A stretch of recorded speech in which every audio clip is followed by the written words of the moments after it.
mbokki Gambia maa ngi leen nuyu nuyób jàmm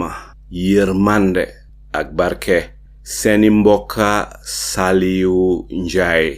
fii si AG Radio ak askani Gambia newspaper ñoo am mbégte gu mag dellu suwaat di waxtaan ak yéen bési tey bi dal di tolloog bésub talaata ñaar fukki fan ak juróom ñeneent si weerub October atum 2024 comme nan ko gën a xamee rek si kàllaama angale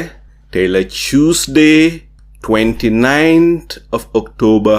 2024 waxtaani tey bi duñ def ludut dal di ànd ak yéen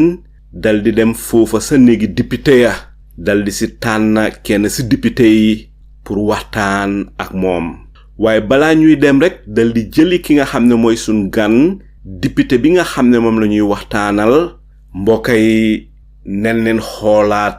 réew mi réew la ko mën a yóbbu kanam ñaar donga leen benn dindi fi lépp loo xam ne mooy gàllankoori réew mi ñaar dal di ko remplacer ak lépp loo xam ne mooy njëriñu réew mi nen leen gestuwaat gàllankoori réew mi si mbépp fànna nen leen xoolaat li koy saafaral si mbépp anam ngir réew mi suxale ko réew mi taxaw réew mi mun a naat Gambia mun a yegga ñun ñépp fan bugga mu dal di yegga réew mi mun a dem nga xam ne su boobaa lu tuuti moom la ñuy puus rek réew mi dal di dem ndax Gambia réew moo xam ne la barke buur yàlla moo njëkk a jiitu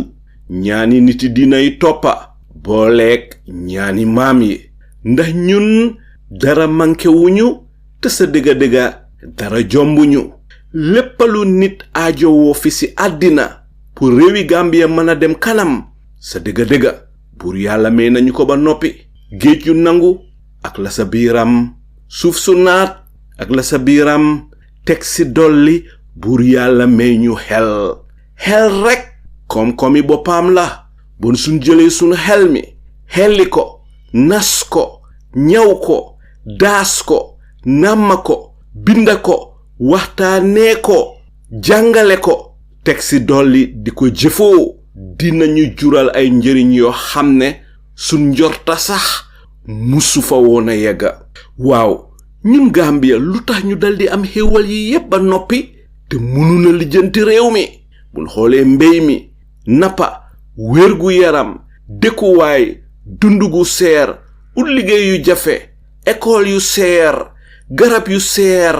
kër yu seer tilim nawet bi mbalit mi ndox mi ak kuranguy kamaj-kamaji ñun ñu ne sa dëgga nit ñi dese nañoo bëgg ñun ñu ne sa dëgga nit ñi dese nañoo kontaan bon ana lan mooy saafara si xanaa duñ def ludut dal di dem jëli ki nga xam ne kii mooy sun gantey te kooka du kenn ku dut Honourable Pa Dembo Sanneh Independent National Assembly member bu Foni Bondali Constituency bu ndog mbokay duma def ludut dal di dem rek jëli Honourable Sanneh ma njëkka lay nuyu maa ngi lay nuyu di la santa di la gërëm di la jox sa wàccuwaay ba mat sëkk di la yaatal te di la dalal tamit fii si AG Radio ak askani Gambia newspaper. Assalamu alaikum Mr. Njaay maa ngi laa nuyu bu baax a baax te kontaan naa man tamit pour ma ñëw teew fii si sa programme bi tey actually maa ngi nuyu askani Gambia yépp mooy from Katong to Koyna ak ñoo xamante ne yépp ñu ngi ñu déglu te ak sa ñu lay follow si sa programme bi maa ngi leen a nuyu yëpp kontaan naa trop pour ñëw bokk si programme bi nii thank you. jërëjëf Honourable Sanneh xam naa ne ñi la xam bari neen lool waaye si ñi la xamut njëlbeeni laajte bi mooy ana kan mooy Pa Dembo Sanneh. man maa ngi tudda Pa Dembo Sanneh te jógee Moyok laa juddoo te yaroo Kanjibaato man maa nekk député Foni Bondali may taxaw si independent waaye ñëpp Gambia ni xamee ne ñu comme ñun ñooy Noto Alliance si ticket boobu laa taxaw. ma bugg a xam rek Honourable Sanneh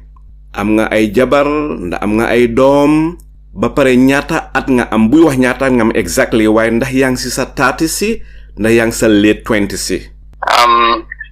Actually am naa jabar maa ngi sëy in 2016 am naa ñetti doom benn jabar laa am maa ngi si suma kan si mid 30s. Honourable fan nga yaroo si Gambia ak fan nga demee primary school ak secondary school. man Moyok laa dëkk Moyok laa juddoo waaye ma yaroo Kanjibaato si suma nijaay Kanjibaato ko xamut Kanjibaato ñu xam foo ñu moom gay Kanjibaato soo jeexalee Moyok nga am Kawali rek nga dugga si biir Kanjibaato foofu la nekka suma nijaay moo ma yar depuis ma nekkee xale benn tey si ñoom laa nekka suma schooling bi Bondali primary school laa demoon jógee fa ma proceed to the basic cycle foofu Bondali man tamit ma nekka second head boy schooli Bondali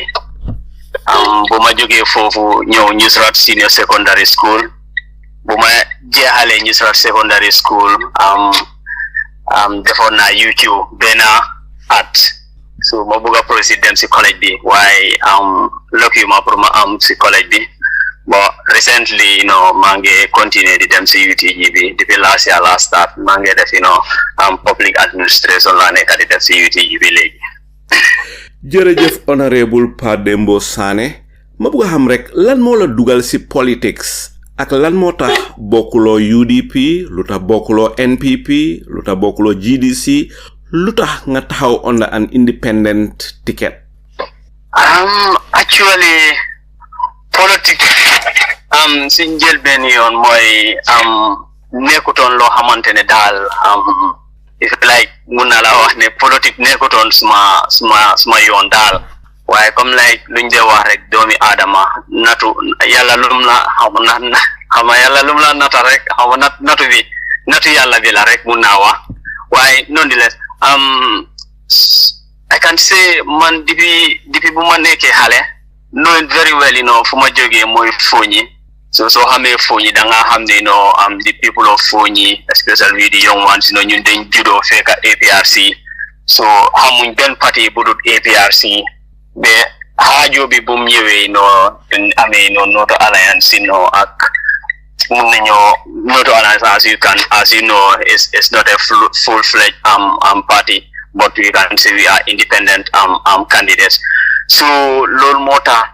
comme like normality bu nekkuma UDP or NPP I think this is the background I say I was born APRC person I can say. Bon su ñëwee si Noto Alliance am na ñoo xam ne gisee nañ ko ne APRC dafa xaaj ñaari xaaj benn xaaj bi mooy bu Yaya Jammeh bi beneen xaaj bi mooy bu Fabakary Tombong Jatta ma bëgg a xam rek yow si ban xaaj nga bokka. Actually man si xaaj Yaya Jammeh laa nekka loolu moo tax ñu ne ñoo Noto Alliance man si xaaj boobu laa nekka. jërëjëf Honourable Pa Dembo Sanneh fi mu nekka bala may ñëw si laajte yi rek ma dal di may sun panelist yi du ñàkk ñoom itam am na luñ bugg a laajte ma dal di ko tàmbalee si Applaye Sanyang Applaye yaa ngi si biir ban laajte nga amal Honourable Pa Dembo Sanneh. Assalamualaikum Alhaji, thank you very much once more again. Pa Dembo ñu la nuyu bu baax a baax welcome to AG Radio. Ñu ngi nuyu suñu mbokki Gambien yi once more Alhaji waxtaan bi baax na trop nga yu indi suñu representative si the voice of the people ñu ñoo lay yónni si parliament bi they are paid by the taxpayers they are representing us it's just that we have a failure Pa Dembo. That will be my first statement to you. Thank you for serving a youngster like you. I think you people should be very proud of we the Gambians who select youngsters like you. You represent you. You soon deputy time Jawara Solem Hole. Youngsters you melni yo. But even for Oje Jallo was the youngest. Yala Yiremko. But young a younger generation. At the duration of your younger generation in our parliament, that's the time Gambians are dying. That's the time we have failed institutions in the Gambia. That's the time Gambia is floating. That's the time Gambians are hungry. This is the truth. Our youth men are dying from the back way. And we had that French Prime Minister came to the Gambia to sign an agreement with Gambia government. Now they are taking that as a politic. If you are not an MPP member, they will not select you to go to Spain. Fees at our natural resources. Gambians cannot buy. What are you people are representing us in the other parliament? Why you are not calling Honourable Pa to the dock? You the oppositions, you've been an independent person. Form yourself and come to the media and speak to we the Gambians. We'll judge. The time is up now. We the Gambians to rise up. Because our representatives are not calling out what we are crying out. It's enjoyed to be Degulenko. How Honourable Nehamo order 100 new vehicles only for two days conference. Gambia is floating. Danga jena sa bir nek nga jala ndox pour nga jena sa biti. To kama yi sa kër yi open toilets la ñu yeb Gambia la. Matay nit yaa ngi jena bari and you are paid cloth allowances. Tabakata mo jara how much is paid for telephone allowance? What's the use of the parliament? What are the voice of the people representing us? What are your cause now? You are an independent person, no to no alliance, but you are an independent candidate. So we call you one of the bidding. Someone should be much independent to say the truth to the power. Because we vote you people to the office, we paid you our taxpayers' money, and still now we are dying. We are welcoming you. Thank you very much for your introduction. A youngster like you, I'm so proud. Now I cry out whatever Gambians are calling for. Because you have a future. You have a long way to go. Within your mid-30s, Almale Simaya. Thank you, sir. jërëjëf Ablaye fi mu nekk ñu daldi may Honourable Pa Dembo Sanneh moom itam mu daldi respond. Thank you so much, Mr. Sanyang. Sisa kadu yu refeti. Lo wax mom kay diga small healthy from nekk ni my heart is bleeding. Lo wax ni like muy diga ji. Diga bi mom kay ken duko bañ. Dafa metti way fokk ñu nangu ko. Diga lo nekk di mention ni yep it's true, it's happening, most of them are happening, so why ñun tamit diga dañ dé jël suñ taxawaay. Dañ ko dé wax, dañ ko dé complain, dañ ko dé raise suñ meeting si, why comme lo jige wax ni the agreement is between Gambian government and then Spanish government. Though no mention ni about NPP taking it as a political tool or a political gain. Lol tammi mun malawi because man ko dega dam de dega niti ñu ko wax man ngi dega niti ñu ko complain, but personally man almost say the da bo xamantene mun na la wax ne waaw dega la NPP ñu ko jël as their political ñu ko def as their political tool or a political comme weapon dal xamantene ga ñu ko jël pour ndamo sen bopa dal. Actually lu ma nekk di diga mooy am na ñoo xamantene ñu ngi duga di feeñ ñeneen ni pour ñoo xamantene pour ñu mëna duga si programme bi ni waaye I'm not sure amangu may no lu ma leer daal but si debate bi daal lu ma wax foofu mooy daal comme like lii war nañu target comme like target bi fu mu war a nekk mooy xale yoo xamantene ñu dee dem si bagwe bi xale yooyu la ñu war a target waaye fii Gambia dafa mel ni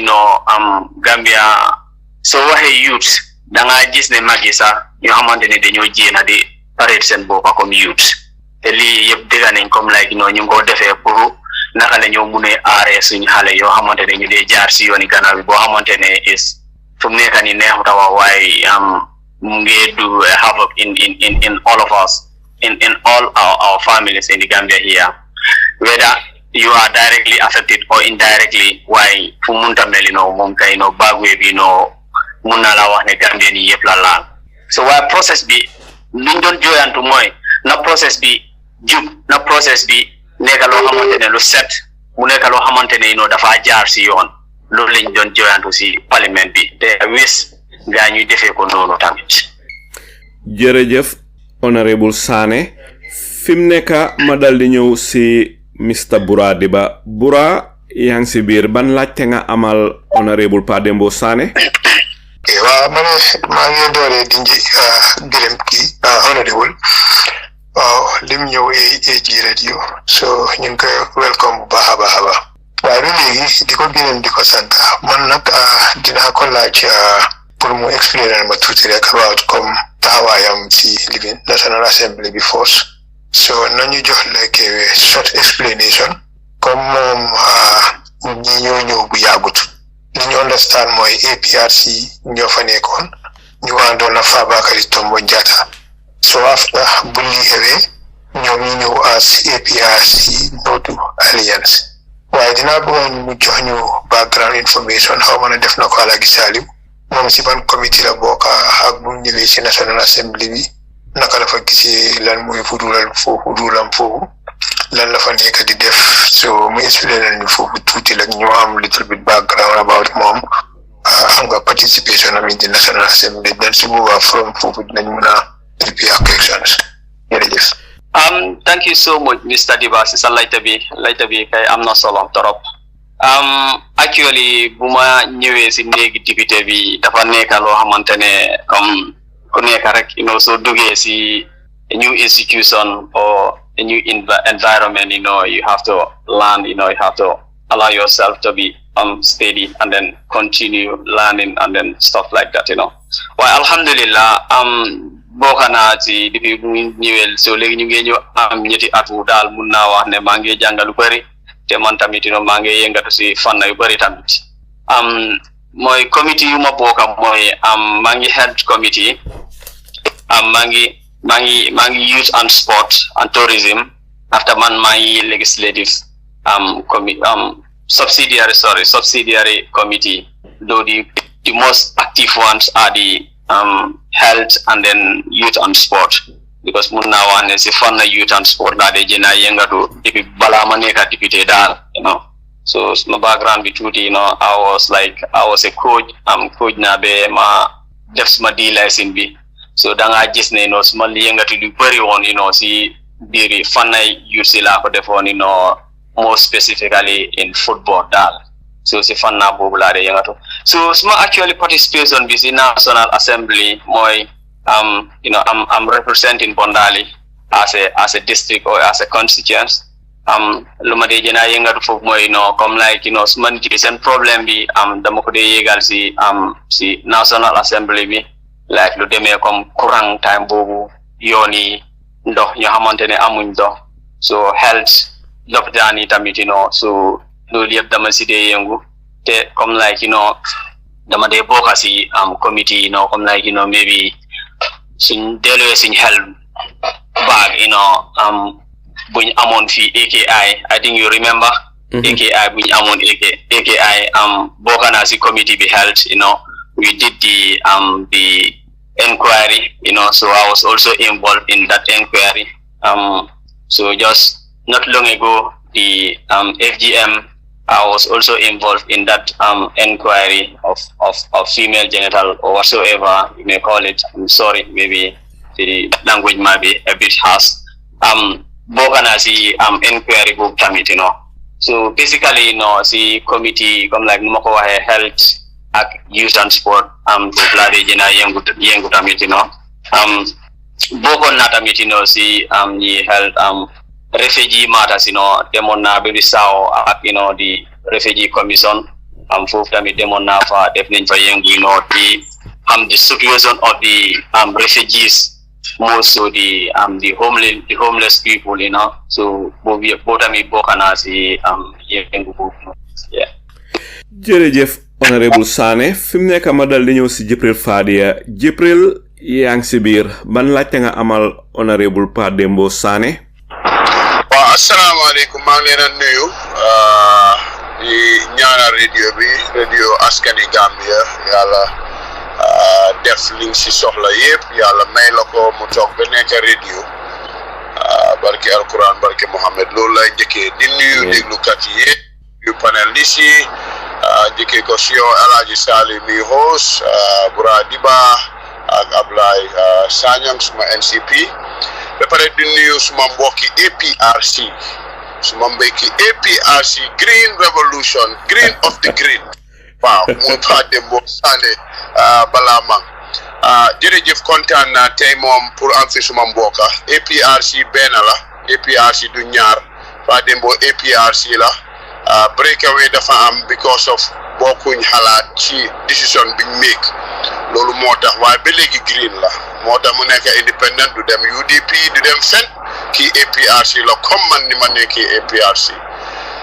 Pa Dembo nag ma yokk rek ci ne bi moo taxaw daf doon liggéey am liggéey bu baax waaye mu voluntary ne dafa bugg a dem taxaw ni mu wax dëgg la du woon politicien very short notice nekk civil servant ñu ne ko soo génnee boosam ne ko soo demee soo winut doo dellu see doo fi amati liggéey yàlla def boo dem dal di win ba mu winee boosam ñu daaxa ko liggéey waaye Pa Dembo waraan ngaa dem nga congratulate ko ne ko ñun APRC lañ ñun ci kanam rek amuñ backbone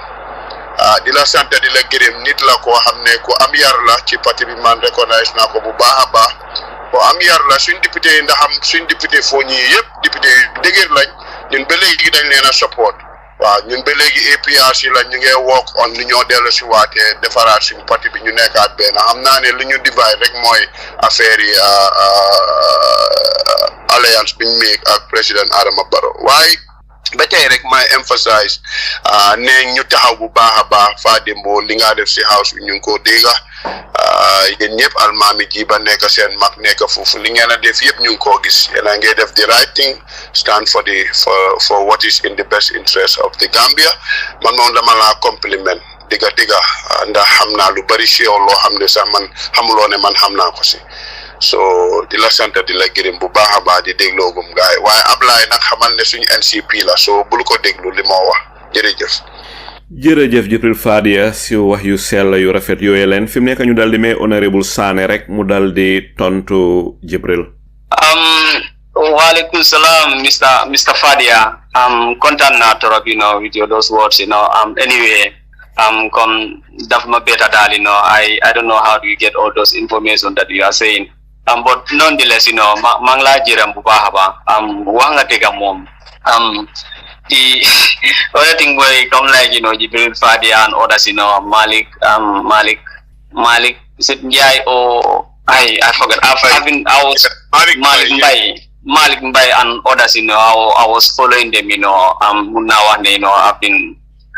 following you people when I was young be mantame manyo maga so just come like yalla lum dogal come no ko wahere why content na come like if at all we are all thinking like in that direction they come like one day for us to come together as the Green Mighty family for xamantene ñepp lo lañ nekk di sentu dal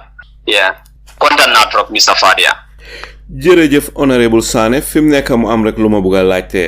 Honourable Sanneh nit ko gis dina nekkay dunda dem ba jëmi jamaano am lu xew rek si saa si mu dal di soppeeku dal di yëngu si mbootaay moo xam ne moom si boppam sax musuta foog ne dina yëngu si bi mbootaay si ngaatal léeg-léeg nit ki dereti politics daf dee nekk di daw sa yaram bi te doo ko xam dem ba jëmi jamaano rek am lu xew rek nga toog dugga si politics nit ñi laaj la nga ne man musuma foog ne dinaa nekk politicien fekk deret jooju mu ngi woon si yow waxtu baa jotutoon waxtu baa matutoon rek pour nga dal di feeñ si politics comme ni ko Jibril Fadia dal di waxee yow musuloo bugga bokk si politics yow moom yaa ngi active woon si fi sports ak yeneen waaye bés dara xew na rek nga dal di dugga si politics dem taxaw élection rek Bondali dal di la saanil ebal la si néegi député yi fi mu nekk yaa ngi yëngu si politics li ma la bugga laaj mooy constituency boo gis daf di am challenges su demee si niki lopitaan marché ndox electricity baamel yi sax ndax am neen baamel bu correct tali road network si ndax road si di a connected ba nga xam ne bu ñu feebaree xaaji guddi ñu war ko yóbbu lopitaan ndax am neen tali yu correct yoo xam ne yi matu na si mun a daw pour ñu gaaw yóbbu ki malade pour mu gaaw egga si lopitaan bi bala moo dee si yoon bi ndite am na fi ay député yoo xam ne ñëw neen fii si constituency yi nga xam ne fa leen faaxee ko road network si à so po ba nga xam ne léeg-léeg pour ñu wala jëlee ñet këram yóbbu ko si lopitaan bi sax léeg-léeg dendee dee si yoon bi am na constituency yoo xam ne amul ambulance sax sareet foofu la ñoo tekki feebar léeg-léeg su dee jigéeni biir la bala moo eggal léeg-léeg mu dee si yoon bi wala bu eggal lopitaan balaa yàgga mu dee wala sa doom ji dee wala yaay ji dee wala ñoom ñaar ñëpp dal di faatu mu nekk lu daw yaram su ma njëlbeen laajte mooy Foni Bondali constituency yan challenges moom ngeen am foofu ak lan mooy li nga xam ne moom la ñun ñi soxla te amun ko foofu ñu dal di tàmbalee si lopitaan ndax am ngeen lopitaan bu correct in Foni Bondali. Actually si fànn wér bu yaram bi comme Foni Bondali daal mun naa wax ne no amanguñ standard hospital bu ñu wax ne bii mooy standard hospital fànn wér bu yaram bi no comme lopitaan yi mun naa wax ne amuñ standard hospital boo xamante ne dañoo wax ne bii moom kay mooy standard hospital bi waaye tàngoo nonetheless am nañ fa ñaari health post or health center that is one in Bondali and in the other one in Moyok but they are not that big health centers but ñu ngi ko try ak yooyu noonu yuñ am te leneen loolu laajte mooy comme like mbiru yoon bi soo xoolee Foni Bondali yi ma compté nii yëpp lopitaan yooyu si tali bi lañ nekka so waaye da nga am yeneen dëkk yoo xamante ne si biir lañ nekka mooy da ngaa dem ba si border bi from Bondali from Bambara, Kankurang, Kafenken, Bulengat, Bisari, Taiba, Nyas, dëkk yu bëri ñu ngi si biir yoo xamante ne comme like wér bu yaram moom kay is like everybody's business te lu ma nekk di puus mooy mention nañ kon nañ ñu sampa benn lopitaan fale Bulengat waaye benn tey sampaanguñ ko te man tamit benn tey maa ngi koo toppa di puus pour naka la ñoo gisee ne ñooñ tamit ñu am lopitaan boo xamante ne ñu nekk si boor boobu noonu ñoom tamit comme lay ku feebar mu ne ñëw si lopitaan boobu tamit. so ma bugg a xam rek ku feebaree Foni Bondali ban lopitaan moo leen gën a jegeñ. Actually mun ngaa dem Bondali mun ngaa dem Moyok am nañ a community ambulance tamit mu ngi fa te community ambulance boobu gars yi last waxoon nañ comme Riders for Health ñoo waroon a responsible gars yi seen fueling ak seen maintenance bi waaye mun naa laa wax ne ambulance boobu this is the second time man maa ko nekk di maintenance tey nii ni ñoo waxee ni sax man yàgg na buñ ko maintenance ñu defa diw ak change filter yëpp. so mu mel ni si ngaatal Foni Bondali amul ambulance bu correct waaw wala déedéet. am nañ ambulance bu correct kon lu ma wax ni mooy di servicing of that ambulance and then the fueling laa nekk di wax ni comme servicing laa lay waxal ni servicing last service bi maa ko defoon te this servicing bi tamit maa ko def te waxoon nañ previously Riders for Health ñoo war a responsible boobu waaye boobu tamit anytime suñu amee meeting ak Minister of Health nga may bokk a health committee I'll raise that question to ask why is it that these people are still not taking over. ok bu ñëwee si lopitaan bi ndax lopitaan bi am ngeen fa ay docteur am ngeen fa ay nurse ndax lopitaan bi am na ay garab. am nañ fa nurse am nañ fa ay nurse waaye léegi nii fu nekk di nuñ ñoo waxee ni garab moom kay is a problem in this country dëgga moom kay garab lopitaan yi garab yi are not sufficient. bu ñëwee si road network si tali yoon yi ndax yoon yi correct neen ndax nit koo xam ne kii feebaree nga guddi wala jigéeni biir gu war a wosin feebar dali ko guddi ndax dina mun a egga si lopitaan bi ndax yoon yi correct boo xam ne dina mun a egga si lopitaan bi te du loru wala mu dee si yoon bi. boo laajtee question boobu laal na ma trop because remember na jigéen boo xamante ne dafa amoon façon jafe-jafe bu boori Bambara te gars yi war a roos ko dem si lopitaan bi waaye unfortunately munut ko nekk dafa mujjee gaañu so road connection bi boobu tamit waxoon nañ dañoo defar yoon yi am Bambara from Brambang to Bambara waaye benn tey it did not commence yet am nañ dëkk yoo xamante ne tamit dëkk Taiba Niass boobu tamit da nga drift ni duga on your left hand side so dem Bambara so the right hand side nga dem Bambara but they are ñoom seen yoon bi mun ngaa wax ne that yoon boobu moom kay not motorable so the road connection actually in Foni Bondali is not up to there leen benn bi moom kay from Moyok to Kalang Bantanjang dimi ko nale jine Foni Kansala boobu moom kay time yaaji na leen ko defaroon yoon boobu mi ngi ok waaye yoon bi tamit dafa demoon am pa yu bëri waaye defoon nañ complaint bi man together with Honourable Jiba waaye alhamdulillah NRA dem nañ fata yoon bi lifi yooyu yëpp so jëlee beneen side bi from Moyok, the other side on your right hand side, coming from Combo, going to Passe, on your right hand side, I'm not another connection be from that place to Alokunda, them connected na the Kanila, yun both tamit no den ko godron both tamit alhamdulillah dem ne. Why Moyok si bopam dafa am deka bo xamantene mu ci gannaaw, ñu ko tuddé Sare Musa ñu tamit seen yoon bi dafa bon torop. So ñëwé be Kawali, from Kawali itself, going all the way inside to Sinkandi, ñu tamit yoon bobu yoon bobu be jendin be jenef nele kankurang be bambara nga connect the other road yoon bobu tamit baaxut so mun na la wax ne all and all road connection in Foni Bondali is not good actually. It's not good. Yow yaay the representative of Foni Bondali si National Assembly bi ndax jël nga ay jéego pour safara po road network si di te wax nga fi ne lopitaan yi amul garab te yaa ngi bokk ci health committee bi ndax jël nga ay jéego pour gis ne Foni Bondali am neen garab ci lopitaan yi tamit. Yeah, ban bés last week Monday if my memory can serve me well amoon nañ meeting ak ministre bi ak moom ak entourage am yëpp ak ñoo xamante ne ñu dee order garab yi ni Gambia because of so xoole MCA am nañ comme like depuis buñ amee that AKI so da nga gis ne lo surrounding ni lo di xamone ke AKI di ko mëna faram fàcce pour sun déglukat yi xam wa AKI mooy kidney acute kidney injury bi no xamana xale lañ koy waxe mooy garab yooyu xale yi joxon ko xale yi naan ko de exactly syrup bi buñ isi yoon xale waaw man sa mun naa la wax ne am victime ma doomi nijaay bi ko xamantene papa mo namba ba jox ma yaay mom tamit doomam bi bokana si waaye alhamdulillah xale bi it's like mun ko batul daal ben tay mom kay mun naa wax ne mom survive na ko daal waaye ñu bari seen doomi loro nañ si gaañu nañ si so depuis boobu bu mu amee so da nga gis ne dara loss yoo xamantene they are surrounding pour isi garab bi Gambia da nga gis ne lu ñu wax testing ak listing loolu dafa sonal ñoo xamantene ñu de isi garab bi so right now fu mu nekk nii on Monday boobu buñ toogee ak ministre bi loolu lañ doon toog pour ñëpp ñu bokk xalaat yi gis naka la ñoo relaxer loss yooyu o naka la ñoo amee a solution pour garab bi mun a dugga ci Gambia because su nekkul loolu nu moo demee si kanam nii dafa disturb ñu bëri especially man suma boppa ak ñu xamante ne ñu dëkk si kaw yi nii pour garab mu aaga foofu dafa difficult trop. beneen laajte bi mooy tali yu bon yi nga xam ne moo nekk Foni Bondali yow yan jéego nga jël pour saafara problème yi tali yi pour Foni Bondali mun a am ay tali yu réglé. tali mun naa wax ne man depuis bu ma duggee si néegi assembly bi maate néegi député yi bokk na si yu ma njëkk a start di complain diri tali de yàlla def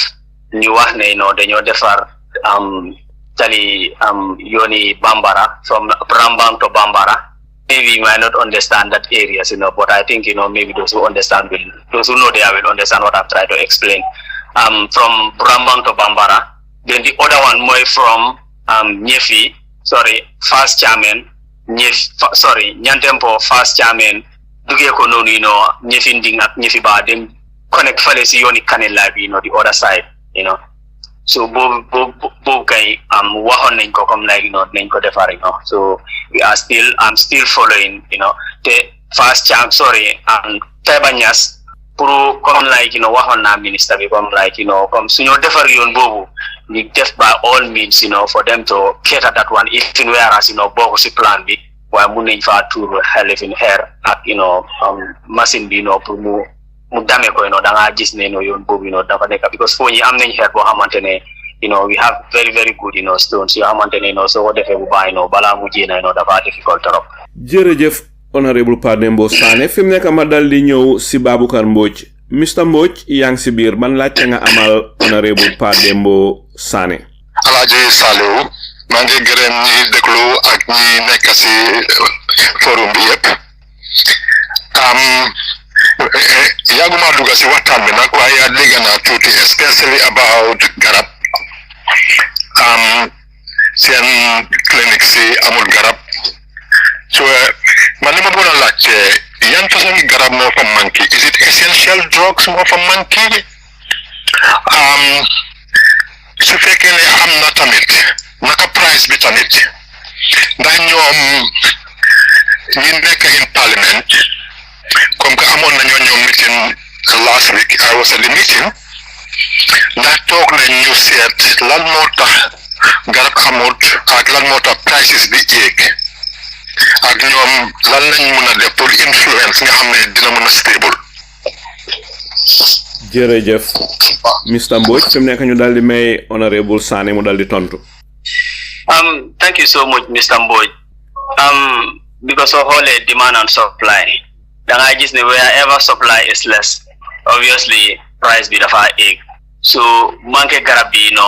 loolu dafa tax garab bi mu egg so loolu da nga gis ne loolu su jëna egg rek dafa sonal baadoole pour ñu mun a jënda garab especially si waxtu bu mu nekk ni ñu si waxtu boo xamante ne malaria so demee si lopitaan yi da nga fekk lopitaan yi yaa ngi fees malaria but man tamit for the past 2 weeks bëggoon naa dem Foni pour ma mun a dem suñu lopitaan yi ma mun a xam exactly yan façon garab yooyu lañ manqué daal waaye man tamit suma boppa dama feebaroon man tamit because man anyway malaria daf ma dee sonal every year sometimes 2 or 3 times daf ma dee téye so loolu moo tax mun maa dem pour ma mun a access exactly yan garab ñoo manqué foofu daal waaye actually meeting bi daal luñ doon meeting pour naka la ñoo gisee daal pour ñu mun a come to a concrete or a solution or even whereas we can call it a temporary solution because li lo xamantene mbiri garab lay dafa nekk lo xamantene emergency la because febar mom kay do de tago so I think we'll come to terms with MCA at health ñu mëna gis ne how can we relax or how we can find ways so that ñu mëna isi garab yi daal in the country. I was at the meeting te yagana tamit di promote affaire yi ne dañ wara am garab yu baax yagana di wax ne tamit dañ wara control suñu garab yi ñoo indi ba pare yagana di wax ne tamit government bi and parliament fo ñu dugal seen loxo and one of the things ñu wara set pour ñu sort out this problem. Hello? nga dégg bu baax waaw man ci suma xalaat bu gàtta because li lu ma yaaga xalaat la bu ñu sort out this problem right now MCA mu ngi chew more than it can chew because li xew mooy dañ fàttali ko MCA yaagut suñ bëggee jël rôle ci Sénégal di jël or rôle ci Ghana di jël ñu they have thousands of pharmacies ñun we have only 30 nañu sa 50 xam naa ne amuñu 50 waaye let's say 50 pharmacies lañ am which means that according to the law bi ñu am 50 pharmacies rek ay mën a am Gambia and the basic problem mooy ne 50 out of those 50 pharmacies ñëpp suñ bëggee léegi government or private sector then either government tëj or private sector tëj that's one problem we have. How do we solve those problems? Legi number 2 affaire ya the shortage of medicine mun nañ ko tackle in one way because right now 2 things ya mota ya garab bi ñaka one mun na nekk di listing and the registration. Number 2 moy the testing bi moom mënuñ koo compromise that is out of it boobu moom foog mu am which means that boobu mënuñ see def dara waaye when it comes to the listing or the registration lan moo tax nga war a force nit ki pour mu register every medication bu moo indi li important mooy na ko test if it is good then it's good people can use it because dëkk bam jógee register nañ ko fa already you can rely on that one. Why danger listening and testing is a form of making money for MCA. And Garapi, what are you doing MCA? Those fees what are government you do what are doing MCA. Then you want to get enough subventions needing to find lucrative ways of making money. The parliament and you want to buy and help on it. The third one more within the industry, société Gambian si si nekk bariwut so di nga gis ne most of it is dominated by foreigners ñooñu dañ ñëw ut si pour yóbbu seen dëkk comme ñun Gambia si ñoo demee Europe li ut si pour indi Gambia amuñ ci mbokk andiran keer di maanaam supply bi nga wax ni su lowee then price bi dana éeg by force I can give you one good example there normal saline yeah bi ñëpp di coow do you know that 3 months ago the price was $30 tey demal anywhere nga laajte on retail if you have less than $200 then you are lucky waaye nag loolu yëpp nit mën na koo ci ni ko government mën a change mooy gis nga Gambia si nekk into this business equip them don't give them free money or give them money no but help them to have access to finance nga xam ne dinañ mën a indi garab equally pour ñu compete all these bigger ones yi nii su ko defee instead of ngay am 5 or 6 yoo xam ne ñooy indi garab am forme cartel lu leen neex ñu indi saa bu leen neex ñoo ko price bi when you have 10-15 people doing the same thing then market bi dana stable so for government ñëw in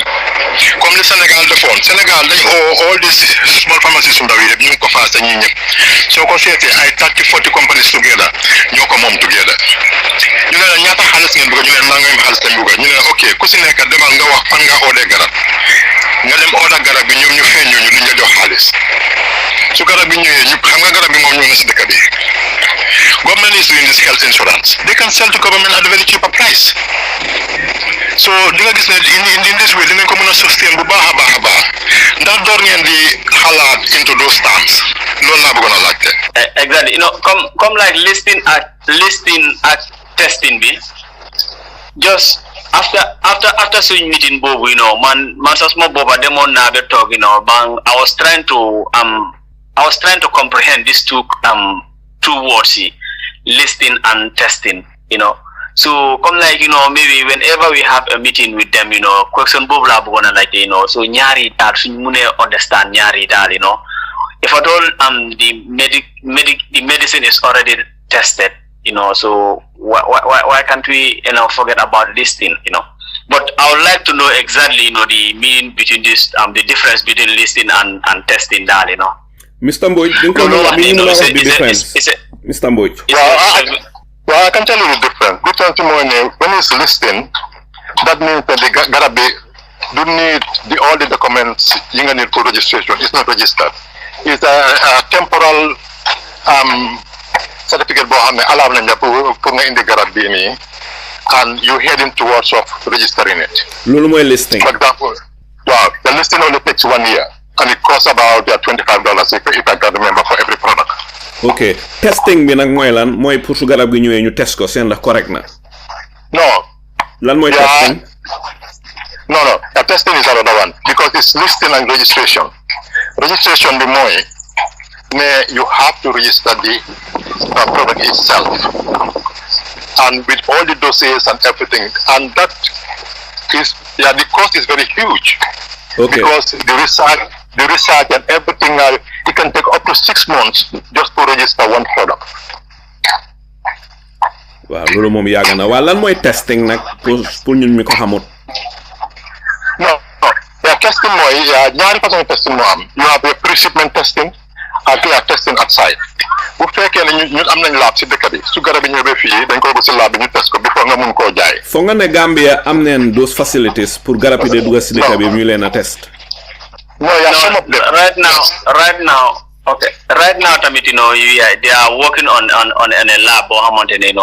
garab yi su ñëwee dañ koo test so waaye garab boobu lab boobu tamit balaa moo start di function ba ñëw bi wax ne di c'est full fledged lab boo xamante ne dafa test garab boo tamit dafa jël time because you need the staff you need the manpower you need the technology itself so loolu tamit dina jël time but boobu tamit su amee I think it will help also. So Honourable Sanneh mbiri lab bi nga wax ni den door di ko sampa ndax den door rek di ko xalaatagum waaye dooragul sampa bi. non boobu start nañ ko. ok jërëjëf fi mu nekk we leave it there fi mu nekk ñu bàyyi ko foofu fi mu nekk ma dal di ñëw si Apply Sanyang Apply ban laajte nga amalaat Honourable Pa Dembo Sanneh. Thank you. No, sorry, Mr. Njai. Yes. Honourable Sanneh. Mr. Jas, yeah, Mr. Jasoli, come like pour ma respond see Mr. Well, go ahead. Go ahead, Honourable Sanneh. Apply. Sorry, go ahead. Apply na ñëwaat su kanamé tuuti. Continue, Honourable Sanneh. Yeah, very come like the dealers in the medical industry. Come like as a Gambian, you know, the family manager no dealante will be very different. Like, you know, maybe an Indian. I'm not discriminating anyone. Maybe an Indian or a Chinese. You can say no more dealer at Gambian. They are different. So no more you know, just to empower the Gambian people who are in this medical or products, you know, pour ñu dooleel loolu dafa baax ministre bi dafa suggestion moom lu mu suggestion daal keroog after waaye gaa ñu ne loolu du mun a am for comme like, you know, suñu order gaa ñu yëpp ñu they combine their order pour gaa def order bi waaye ñuñ tamit, you know, niñ ko explainer daal da ngaa gis ne loolu du mun a am waaye I really buy, you know, the idea of Mr. is it Sanyang? No, Mr. Mboj. Mr. Mboj, yes, sorry, Mr. Mboj. I really buy the idea of Mr. Mboj that, you know, to empower our people who are into that business, you know, I really buy that suggestion, which, you know, he also gave me an idea whenever we have those kind of meetings, you know, I can raise them kind of suggestion there. Thank you. Jerejef, mungo apply, continue apply. He earned my honor. I love that we empower our people. But Gambia da nga ñew xam nga ne Alay Saliou Libanese ñoo control ñun suñu airline system bi. Da nga ñew Gambian pour nga open an airline in the Gambia ñu la nacc. Yedi GIA at the airport amu doole foreign companies ñoo leen dominate. My brother is there. He's on the air with us. Gambia lu ñu dal dafa daw yaram Alay Saliou. State Department dega ne ga ngi joxe statement. In the Gambia is not safe. Our health wise is 0%. Medicines coming to our country is not safe to consume. State Department have given warning to their citizens. Adam Barrow is driving 14-15 intercooler following him. Muy fay bopam $150,000 a day out of Gambian sweat. Pour mu dundal bopam en na famille am yeb jëne la Gambia. Doomam yi sa jëtami jarbatam yeb mu yoblen all the United States. Ñun doomi Gambian ci ñuko fal ñuko taj stogu bobu non. E osula from Europe amul dara. Gambians ñoo empower ko. Mo ñoo humiliate ni. Adam Barrow is humiliating Gambians. He is destroying our society. He mortgaged our country. Now in Basse, Adam Barrow is taking 500 voters card, then to sponsor a student to go to university in the Gambia. Adam Barrow to earn their NPP membership card, a women are paying $150 to be a member, so that the NPP Barrow government can give you a support to fence their gardens. Amna lu am solo lo wax buga na mu dal leer pour Gambien ni ngene Adama Barrow pour mu jox ñit scholarship da nga wara indi ñaata ñit 500 voters card 500 voters card nga ñoo jox Adama Barrow pour mu door la jox scholarship pour ñu jox la scholarship bon lolu dafa melni daf leena jaay scholarship bi di bon lolu nekkatul scholarship di bon mu melni scholarship bi ñeegi 500 votes is equivalent to one scholarship bon lolu nekkana lu daw yaram yo na xali Alay Momar Ndiaye doguma la Alay Momar Ndiaye fekke na Adama Barrow njun jaay yi def bala 2021 election Alay Momar Ndiaye bribe bi ñu jël commission bi lu ñu wër and that the chairman of the audit unit,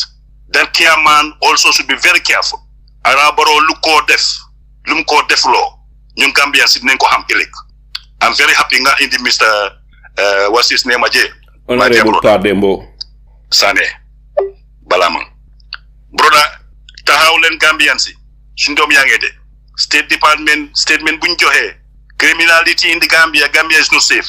Gambian si ñu ngi topa Adama Barrow mu ngi fayanto sum xaliss bi sum port bi mo geej nako ilil tanda bomba tanda bi di sep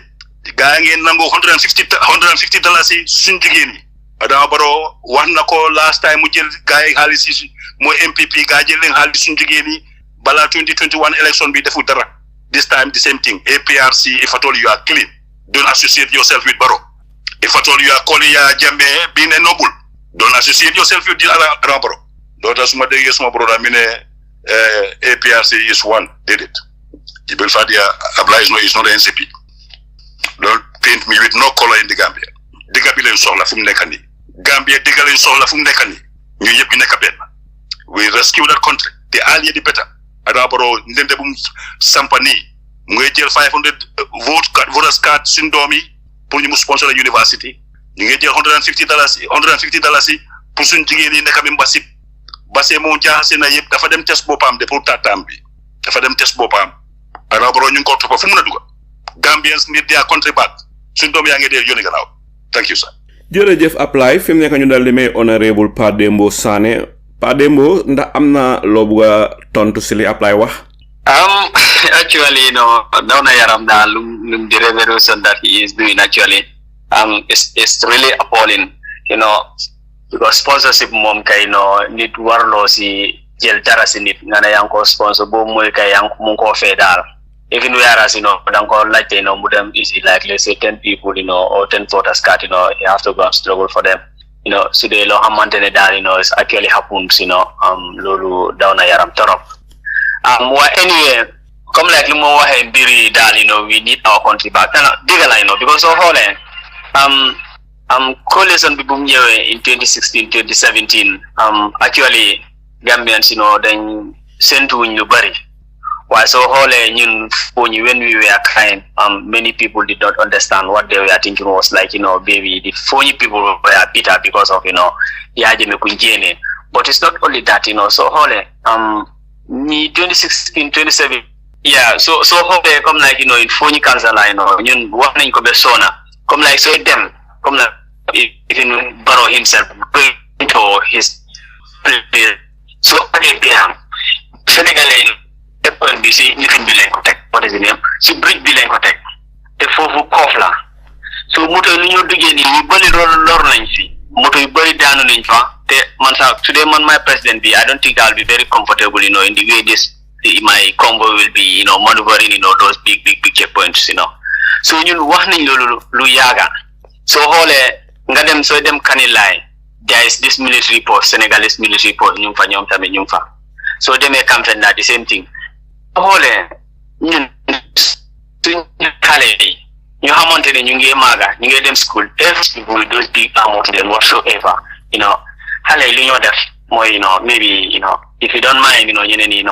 seen jànga bi dafa difficult trop because xamal ne ni ay at si gannaaw Sénégal yoo xamante ne ñuy Gambia dañ dee move to Casamance ñu attaque te obviously da nga xam ne bal moom fu mu taagaare moom kay doo mun a wax ne emal fii so suñ nit yi ñu bëri lor nañ si that place loolu yëpp lan moo ko waral because we did not own our country our country is belong to other people now so jógee foofu nga dem suñ géej bi we can say that is saturated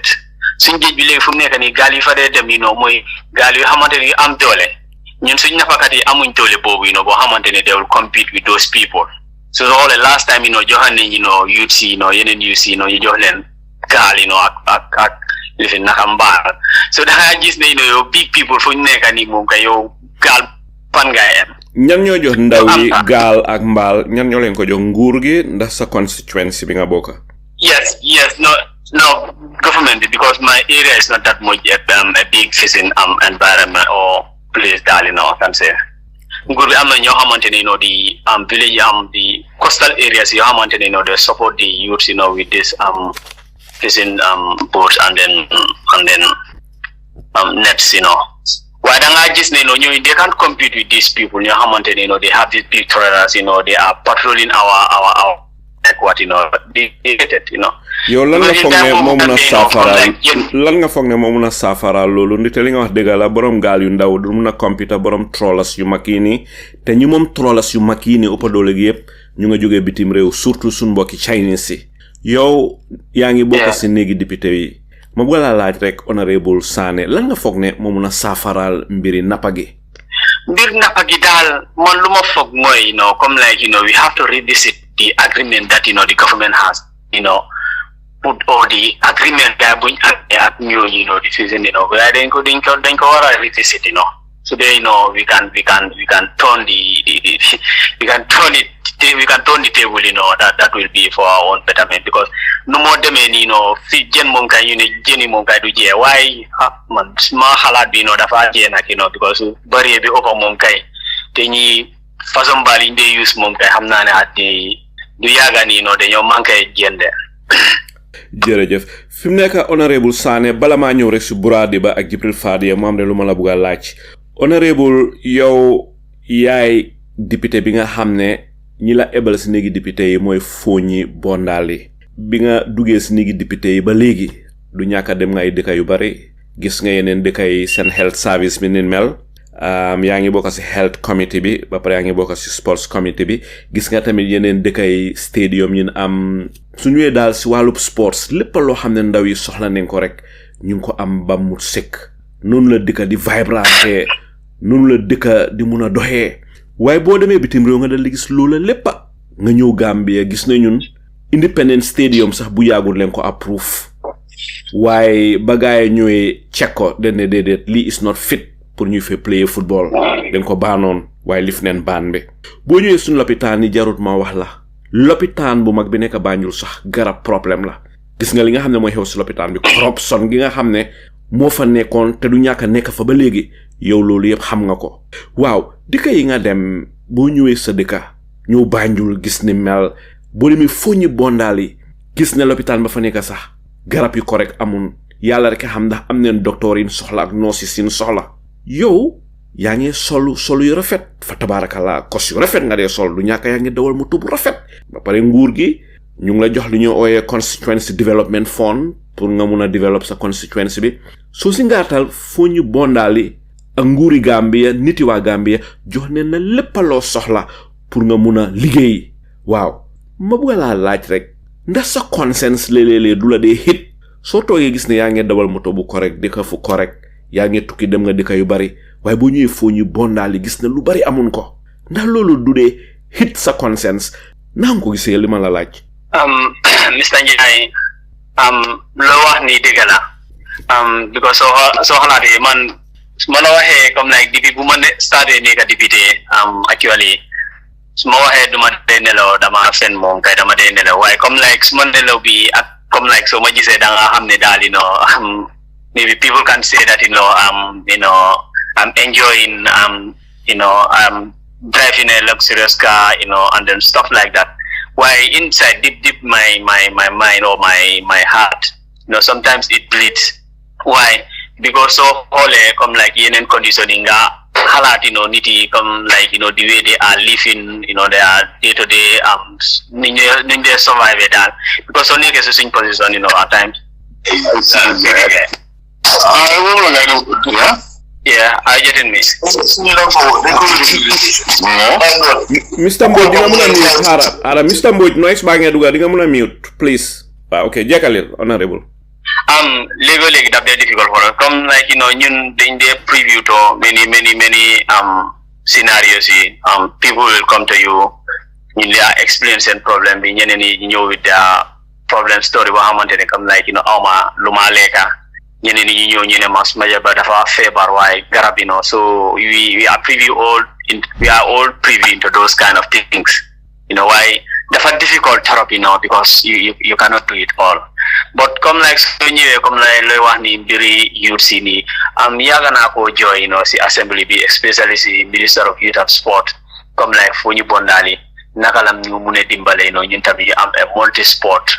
am center boo xamante ne du nekk football rek waaye dafa laal in other sporting discipline yi soo xoolee fii Sénégal fii nii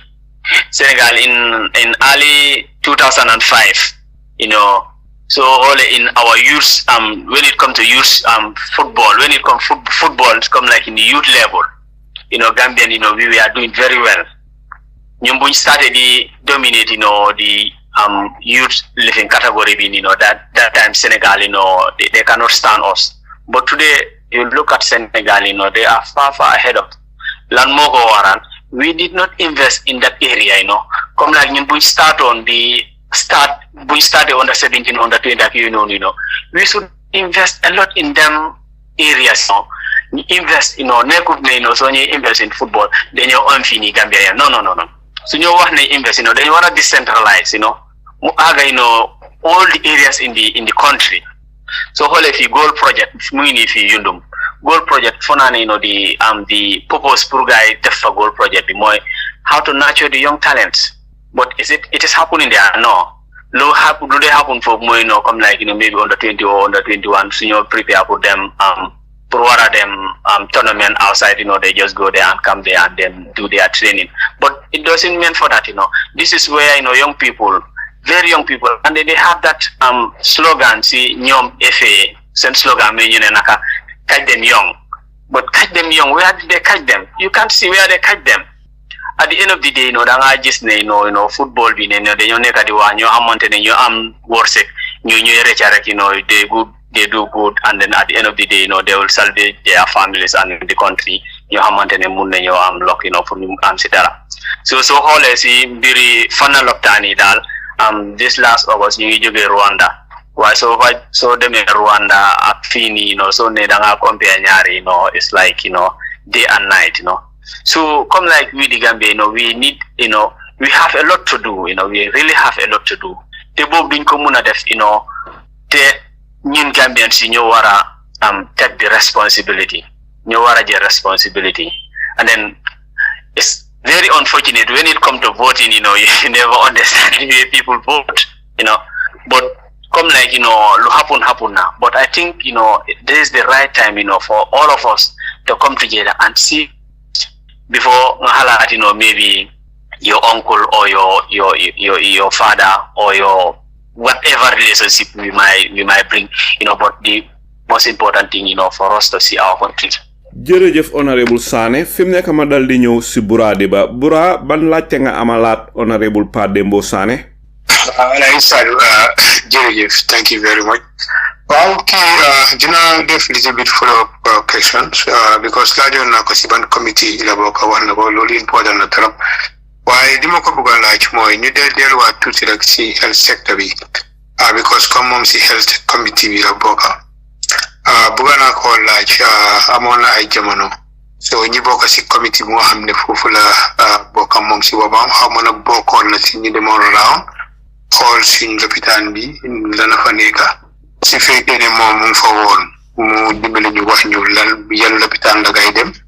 ak seen recommendation si fekkee ne ko futoon ñi nga xam ne ñoo dem physically si lopitaan yi so comme moom mu ngi si committee bi war nañoo mën a dimbale yan recommendation la fa ngay def ak bu ngay demee lan la ngay gis yooyu mooy first question bi. Thank you so much, Mr. Diba. Bokkoon na si bokana si committee bi te bokana si last time buñ demoon to si loptaani yuñ demoon waaye buñ demoon si health center yu ndaw yi lañ demoon waaye actually luñ fa fekkoon mooy yeneen loptaani yoo xamante ne daal def nañ recommendation yi yeneen loptaani yi fa àgga guys seen labor wards yi because da nga gis ne yeneen loptaan yi guys seen labor wards yi beds yi fa de am ne du dee nekk beds yoo xamante ne yu proper beds yi duñ dee proper te daf de am yeneen loptaan yoo xamante ne da nga jëm nga gis guys seen fence loptaan bi daal comme like secure daal comme is an open space like this anything can just come to the health center or the facility and then who knows something might happen there boo xamante ne kenn xalaatut ko te loolu moo tax this year sax man suma boppa sorry for taking you to that area man suma boppa sax this year xalaat naa loolu because ma CDF bi like lu ma nekk di xalaat mooy fence the health center in Moyok because it's an open place like that te loolu tamit safut so bokk na si recommendation yooyu yuñ def te the other thing mooy tam buñ demoon time boobu dafa fekka am nañ programme boo xamante ne programme bu doon daw foofu RBF so RBF boobu tamit nekk na programme boo xamante ne dafa dimbale woon facilities yi torop te because facility yu bëri ñu ngi fa woon ñoom ñoo dee mun a sampa seen yeneen comme like staff quarters yi nii mbaate ñu jënd AC yi nii mbaate ñu jënd ay lal yi so lu bëri la dee def daal programme boobu waaye right now programme boobu mun naa wax ne dañ ko jéene so ñu bugg ko replace insurance bi boo xamante ne tamit ñu ko pilot so that insurance tamit soo xoolee it has the same function ak comme RBF pour lu mu nekkoon di def So these are the recommendations you xamantene yu ma jota remember actually, because dafa yaga tukti mun na wax ne suñ force ya lañ demone ci to bobu. So the panane maybe by 2025 we'll just go back to the we have a toy again, because liggéey bi dafa bari dega. jërëjëf foog naa Bura amal nga beneen laaj go ahead. Yeah, thank you. Waaw Honourable naa ko delluwaat bi léegi si recommendation si foofu la soxla understandon nañ ne am na sa boromi comme National Assembly member Honourable mel ni yow ku fi ñëwoon moom tam si seen health committee bi la bokka waxoon na ne time yi cough syrup bi waxoon nga ko AKI bi nga xam ne ñenn ñu bari ñàkk nañ ci seen doom daal yow sa wax nga ne xam nga sa cousin foog naa sa brother doom bi kooku lucky na mi ngi survive it waaye part of the recommendation bokkoon na si ne Dr. Samate dem ko war a faya ndax yow remember nga loolu yaa ngi fa woon. Yeah, bokk naa si daal but the calling for the health minister's head boobu mun ma ko remember daal boobu mun ma ko remember actually mun naa mu happen daal waaye man comme mun ma ko remember because yaaga na tuuti daal. Okay. So come to remember, it's fine. Why lima buga lache fofu? Luta man lache fofu moi. Because then they gis ne come living minister yi then involve too much like a bad politics la komuna wahe because man si man politic banut. Nit danga am ideology nga yakar ne nga ñëwa ay suggestion pour yow change ni sen life. Why do not ne danga ñëw di dem di taxaw ci nit ñi ne xaalis bi sax mi ngi ni yépp pare na. Léegi liggéey bi rek moo des loolu tax ma la laaj portion yi seen recommendation si because Dr. Samate yéen soo leen ko joxee comme recommendation si lan la leen dee wax ndax mosuleen a wax ne am naa lii sa pare na because maa ngi ko gis tey si news bi mi ngi génnaat di waxaat ne ñu ngi pare pour develop health sector bi xaw ma na riir nga ko tey affaire am mu si news paper si tey tamit so naka nga gisee comme yow da ngeen seen committee bi da ngeen dee toog ak moom soo leen ko joxee comme lii nga xam ne moom la askan bi yëpp di jooy ak yooyu lan moo dee nekk réaction am da ngeen dee gis ne kii digga mi ngi try waaye maybe resources la amut ndax daf ko dee fulal yow si sa gis-gis. Yeah, man suma gis-gis daal soo ko laajtee lu ñëw comme façon boobu fan naa booy wax nii daal si man nu ma ko dee gisee mooy lu bari nekkut moom kenn sax lu bari loo xamante ni comme like soo accuse gaay bu baax luñ la dee wax mooy resources ba amut loolu lañ dee wax waaye comme like si man daal soo ko laajtee daal lu mu dee wax moom kay I believe ne amul resources daal so su amee resource bi maybe he would do it loolu moo tax man sax there is this health center bu ñu war a def in Blenheim waaye benn tey gaay defango because this September lañu waxoon September bi romba na so ñu ngi ni si September October bi mu ngi ni deena so ñu ngi duga si November so I wish and I pray that gaay ñu def si dara daal pour ñun area boobu tamit ñu mun a am the health center bu ñu need foofu. ay ta mi ma ñëw bi mu nekk last leg ndax yéen mu seen ko engage ci corruption yi nga xam ne moo dee xew si lopitaan bi foofu based on the audit reports because gis nañ ne global fund bi time boobu ak 131 million boobu meroon na si ba génna joxe interview di attaque Karamba moo nekkoon si audit office bi moo woon auditor général bi so léegi ñu gis ne global fund bi xaalis bi boobu waaye refund nañ ko ndax yéen da ngeen ko dee engage si based on audit reports yi waaw so li dee dox mismanagement bu dee xew ak investment bi corruption bi ndax mos ngeen ko engage ci loolu yow su fekkee ne engage ngeen ko lan nga gis si numéro acte because assembly bi comme like nu mu nekkee comme loo xamante ne lu ñëw si finance boobu FPAC ñoo dee deal ak area boobu noonu whatever has to do with money FPAC ñoo dee deal ak boobu noonu waaye comme like maybe times senedi comme like maybe scandals come like the AKI and stuff like that loolu moom kay committee si la dee jëna enjoy daal waaye mbiri finance bi boobu moom kay FPAC ñoo ko dee yëngu area boobu noonu. ndax si sa gis-gis honorable ndax foog nga ne FPAC engage neen Dr. Sanneh si mbiri financial mismanagement bi corruption bi ak public funds si gars yi di embezzle si lopitaan bi ndax foog nga ne FPAC mus nañ koo engage moom Dr. Sanneh. Actually, I'm not privy to that information that mus nañ koo engage daal unless I do my own findings, ko Honourable Sanneh moom yi si FPAC bi das demanding ñoom ñoo nekk FPAC. jërëjëf Honourable Sanneh fi mu nekk ma daal di ñëw si Jibril Fadia Jibril ban laajte nga amalaat Honourable Pa Dembo Sanneh. jërëjëf li ma bëgg a lifin rek suggestion laa bëgg a joxe fii mooy affaire stadium bi ne stadium bi ñu ngi ko am depuis 1985 ba léegi nii benn stadium boobu lañ am ndax fooguloo ne war nañoo war a mën a am beneen stadium right now boo xam ne is a modern stadium because bali dañ ñu ko mayoon grant la wala dañ ñu ko lebaloon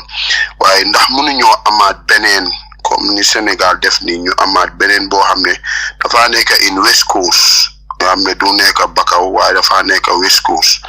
ndax amuloo suggestion bi noonu ndax fooguloo ne tam war nga koo bring up pour ñu jéem a def loolu in case because bi mu demee down ñun dañoo dem beneen dikaw di play waaye bu fekkoon ne amoon nañ ñaar bu bii amee problème ñu hold on to the other one. What do you say about that?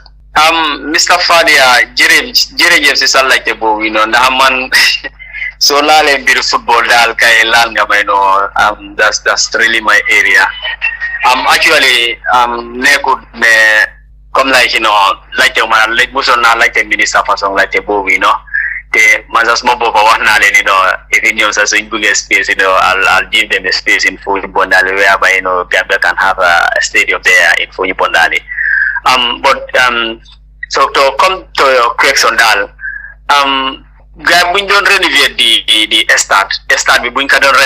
doon renovate di toj fii ñu samp fale ñu jéene li ñu defale le what I ask the minister mooy balaa ñu nekk di toj fii ñu sampali ñu daaneel fale ñu sampali why not we have another stadium boo xamante ne it will be very different from this one. Why comme like the minister bi lu mu tontu mooy comme like soo buggee build another stadium finance bu fa involved that finance is far bigger than lu ñoo renovate stadium bi te man loolu laa doon xalaat nag balaa nga nekk di maintenance stadium boo xamante buñ amoon ñun suñ maasi judaangoy so why not we have a modern stadium boo xamante ne te ñun tamit war nañ si ndamoo daal because da nga gis ne so understanding football playing football outside your territory is very difficult and then playing football without fans because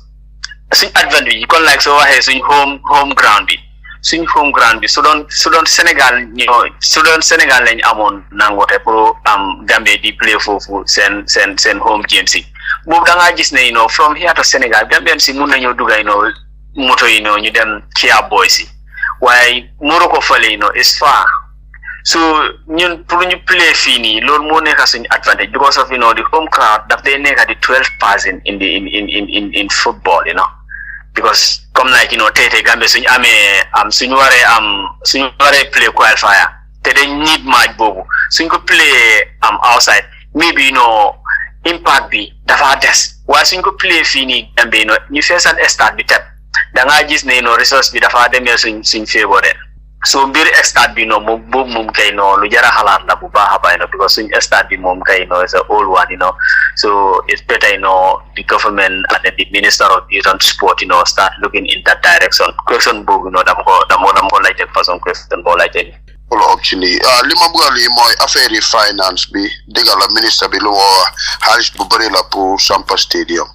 but it's not always that ne da nga war a génne xaalis in order pour nga am stadium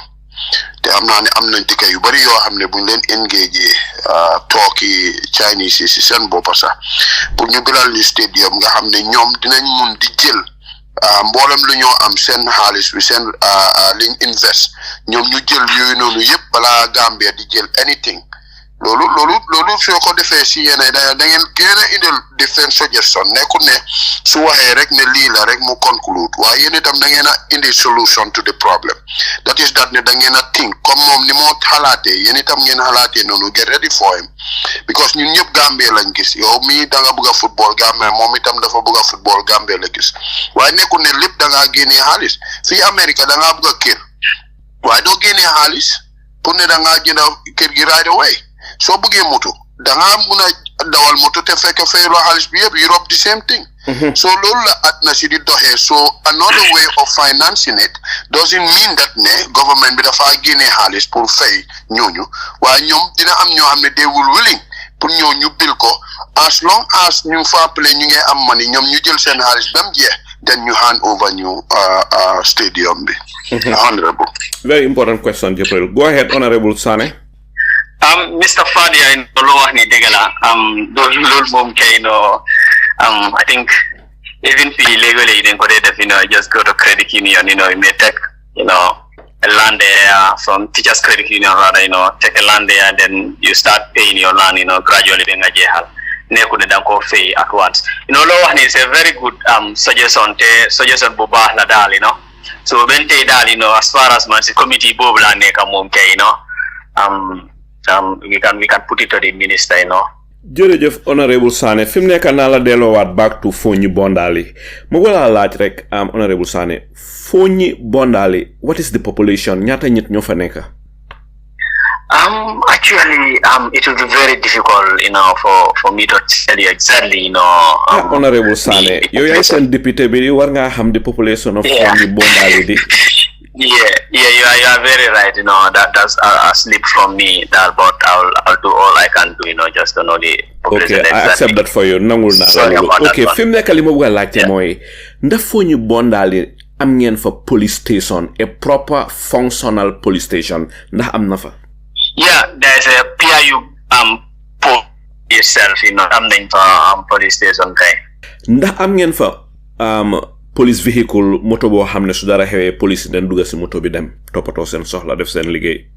waaye am nañ moto foofu kay. ok fi mu nekk ma dal di ñëw si ndox naka la ndox mi mel Foni Bondali ndi te am na yenn constituency yoo xam ne biir Gambia nit ñi den dee dem si yeneen villages yi pour dal di fa rootee ndox dal di indi si seeni gox yi naka la ndox mel si Foni Bondali ndax am ngeen enough clean running water. Ndox bi moom kay ben tey mun naa wax ne ben tey jotaangu nit ñi comme ñeneen ñi niñ ko buggee daal waaye ben tey is better su dee danga ko percentage mun naa wax ne 75% or 75% mun naa wax ne 75% boobu moom kay am nañ ko daal 75% boobu ngay wax ne am neen ndox ay borehole ngeen fa gas ndax nguur gi government bi ñoom ñoo fa indi running water ndax yaa ngi wax ay ndoxi teen. non borehole dëkkay bëri am nañ borehole dëkkay bëri am nañ borehole. borehole yi nekk Foni Bondali ñan ñoo ko fa gas. actually because man fu ma dëkka mooy Kanjibaatu fu ma yaroo daal Kanjibaatu ak Kawaal ñaari dëkka la ñoom government area council ñoo leen sampa borehole waaye daf dee am yeneen yoo xamante ne other charitable organisation yi ñoo ko dee def. dafa am yoo xamante ne man tamit si suma CDF bi tamit maa ngi koo def tamit ok fi mu nekk xaaral ñëw si mbiri électricité mbiri courant ge ndax ñëpp am neen courant in Foni Bondali. actually man balaa maa ñëw si position bi it was only 2 villages yi ñu amoon courant das Bondali and Moyok not long ago Ñantempo ñu am courant waaye Ñantempo tamit seen am courant bi daal comme like nu ma dee questionné daal mooy comme like soo xoolee Ñantempo dafa am benn dëkk buñ dendoo mooy Fast Chairman Ñantempo ak Fast Chairman is like 1 kilometer or so or 1.5 kilometer daal waaye da ngaa gis ne courant bi Ñantempo la agut Fast Chairman so I don't understand that one. I question it at the assembly. I say I don't know how comes come like courant bi war a am Ñantempo agut fale Fast Chairman that waaye fu mu nekk nii daal this rural electrification bi bu ñëwee nii daal mun naa wax ne it covers a lot of villages in Foni Bondali so ñoo xamante ne amuñ tamit I weary now tamit am nañ meeting in governor's office. So all those villages you xamantene amuñ courant ñoom tamit we all factor them villages ñoom tamit dañ am courant si pour nekk di dem nii daal. su dee dégg naa la bu baax ngene ñaari villages rek ñoo am courant in Foni Bondali ndax dégg naa la correctly? Yeah, balama use position bi it was like Bondali itself and Moyok ñoo rek ñoo amoon courant time boobu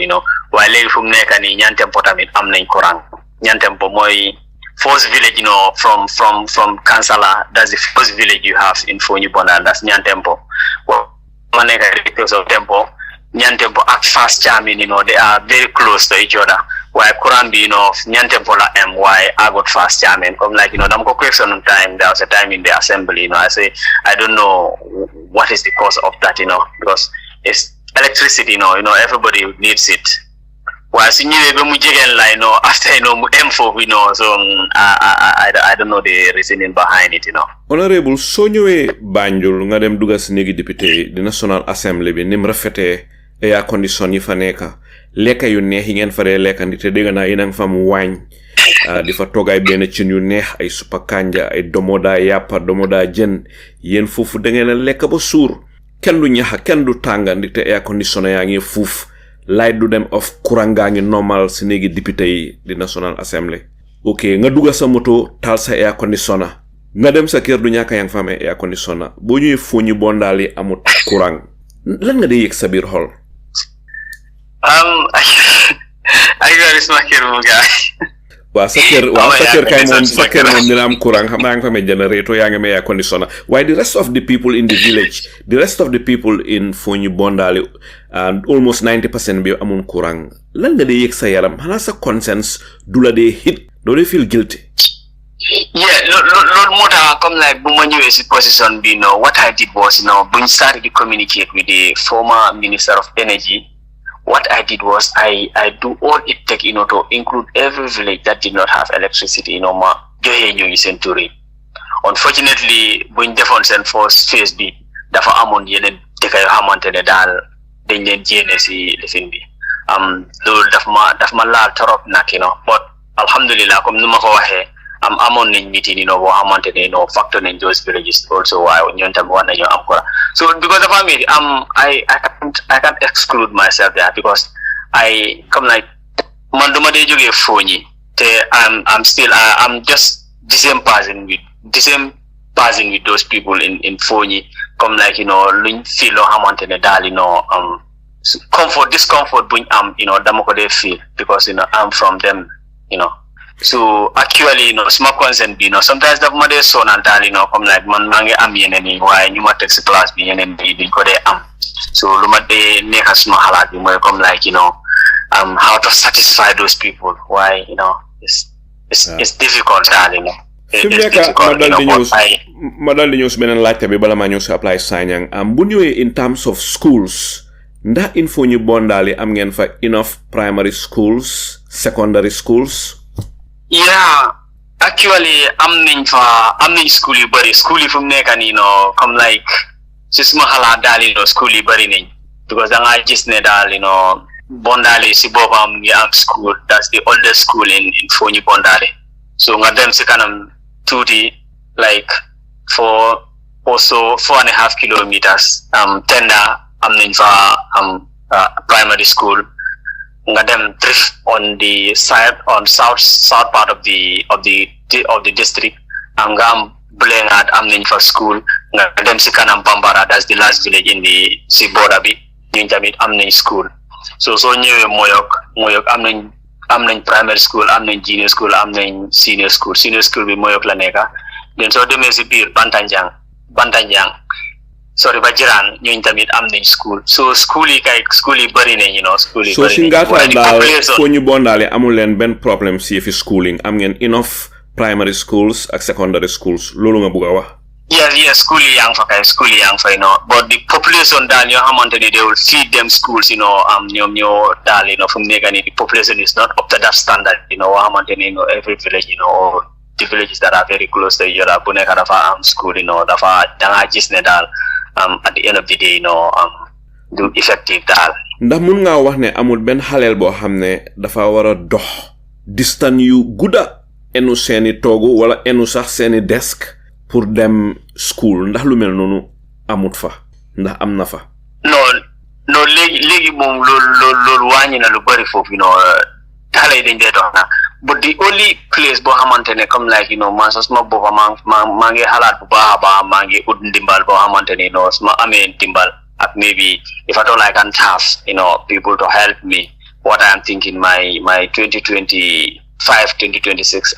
CDF I would like to establish maybe a nursery school in a village called Nyefi, because Nyefi deka bi dafa nekk deka boo xamante ne mu ngi si digga it's like 4 kilometers to Kanilai and maybe 2 or 2.5 kilometers to Fast Jamin there's also a school. So danga gis ne the 7-year-old, the 8-year-old kids, they will find it very difficult to walk 4 kilometers to go to school, and then 2.5 kilometers to attend to the other school. So lola ne kadi halat ni, how can we have even like a 2 or 3 block class? They will start it from there, because haletamit no mojena maga no nam ko disturb, because they may be like, let's say 10 years, 11 years, danga just netamit do bari daf ko raw. Why sinin muna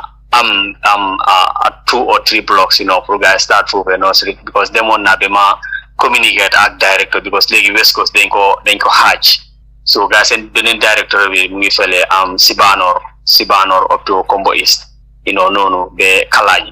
So wahon na ko munama diga for us we are like what we lack is funding.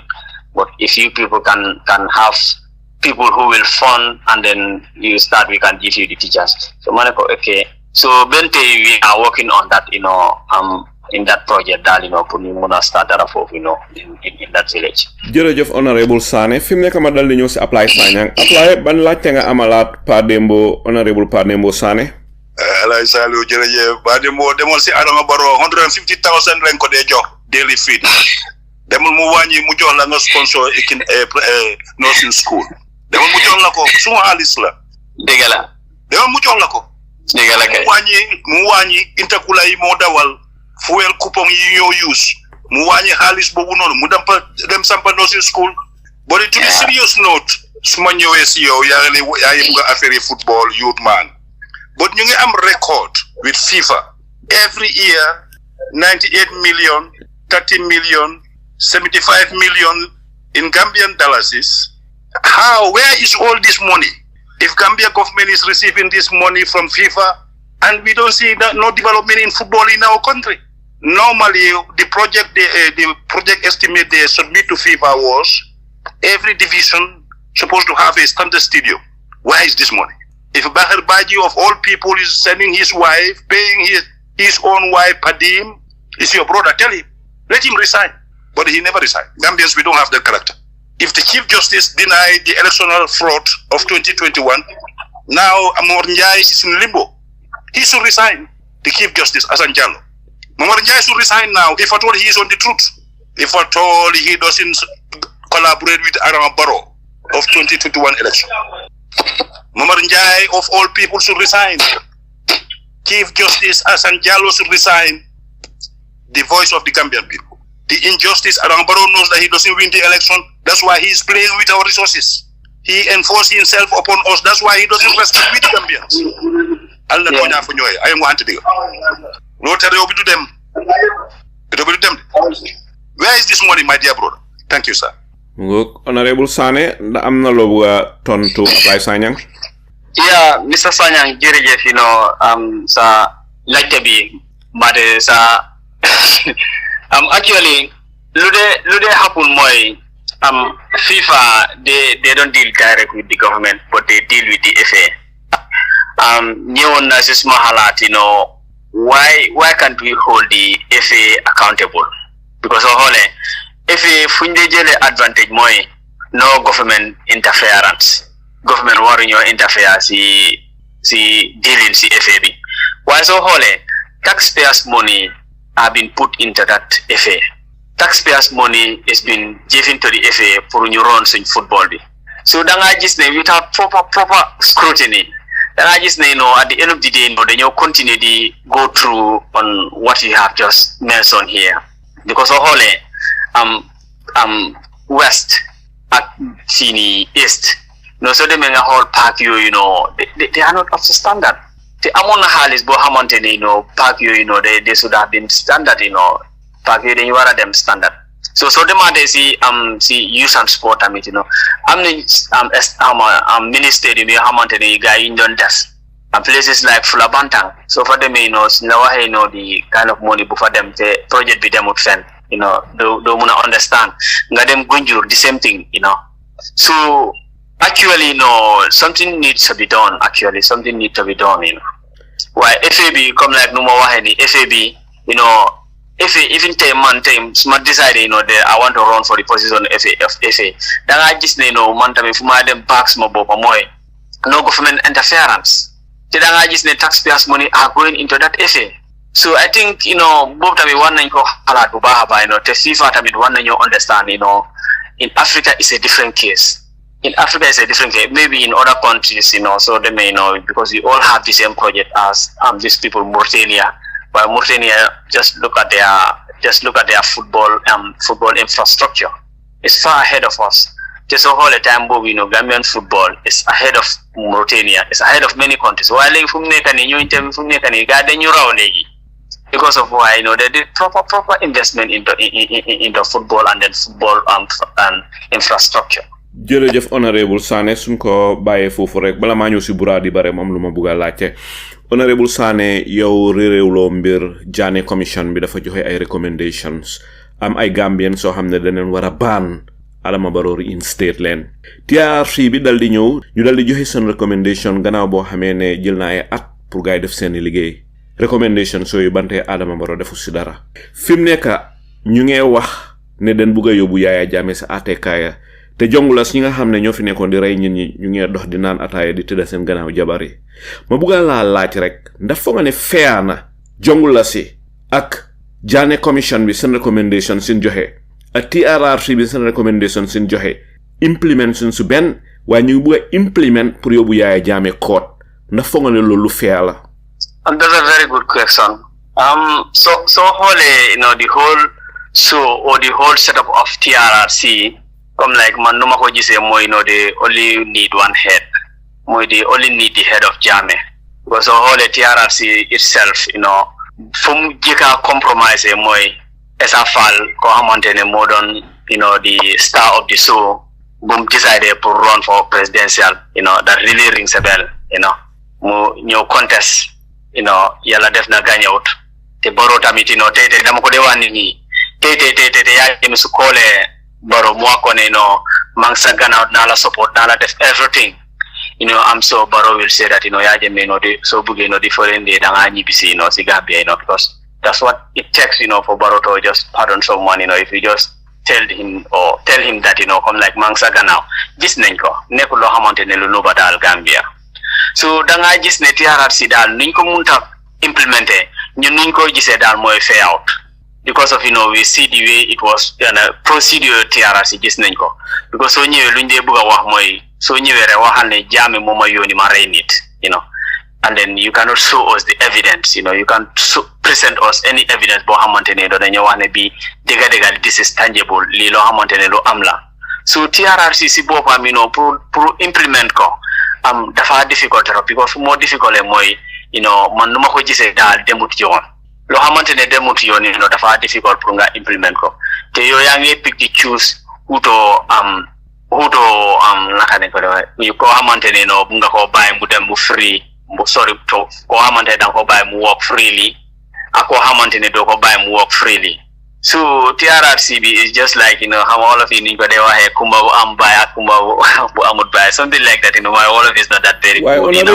Honourable Sanneh mu am na lu ma la bëgg a laaj am na Gambian yu wax ne TRRC bi fair na ndigte ñi fa nekkoon di liggéey ay ñun ñu am xam-xam leen borom xel yu nàcca leen ñun ñu am credibility leen ñoo fa doon liggéey def neen seen liggéey ba mut sëkk ñu dal di jël liggéey bi white paper bi jébal président Barrow seen liggéey jeex na bi nga xamee ne liggéey bi jeex na si la Essa Faal gannaaw gi dem sampa ndënaam sampa paateem nekkutoon si biir TRRC bi di liggéey at the same time mu sampande naam sampa pateem waaye dafa dem ba liggéey bi jeex mu dal di sampa pateem so loolu conflict of interest amu si ñi nga xam ne ñooy xalaatee nii yow lan mooy sa tontu jëmale ko si ñooña. Actually we have to respect each other's opinion.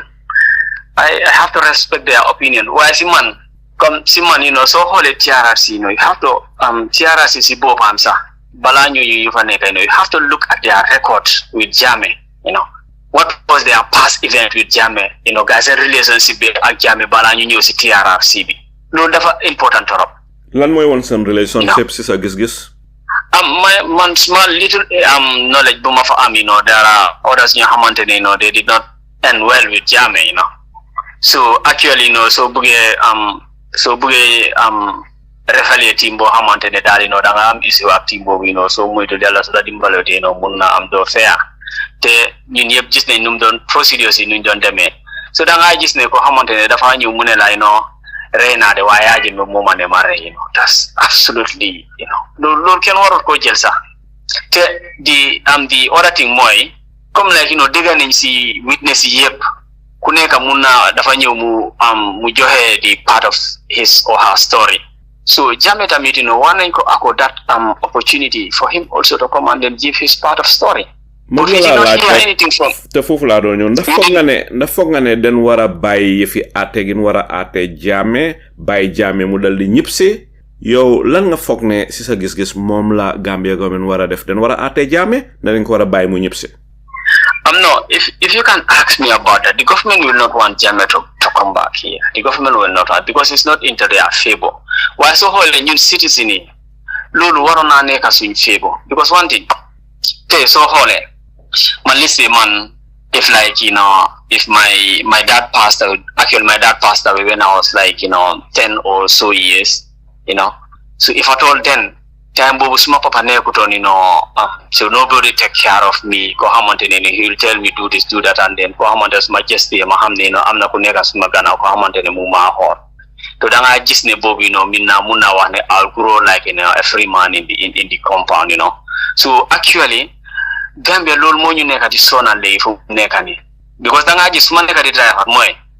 tay but ex president mo nekasi dekabi amul ben ex president bu nekasi dekabi.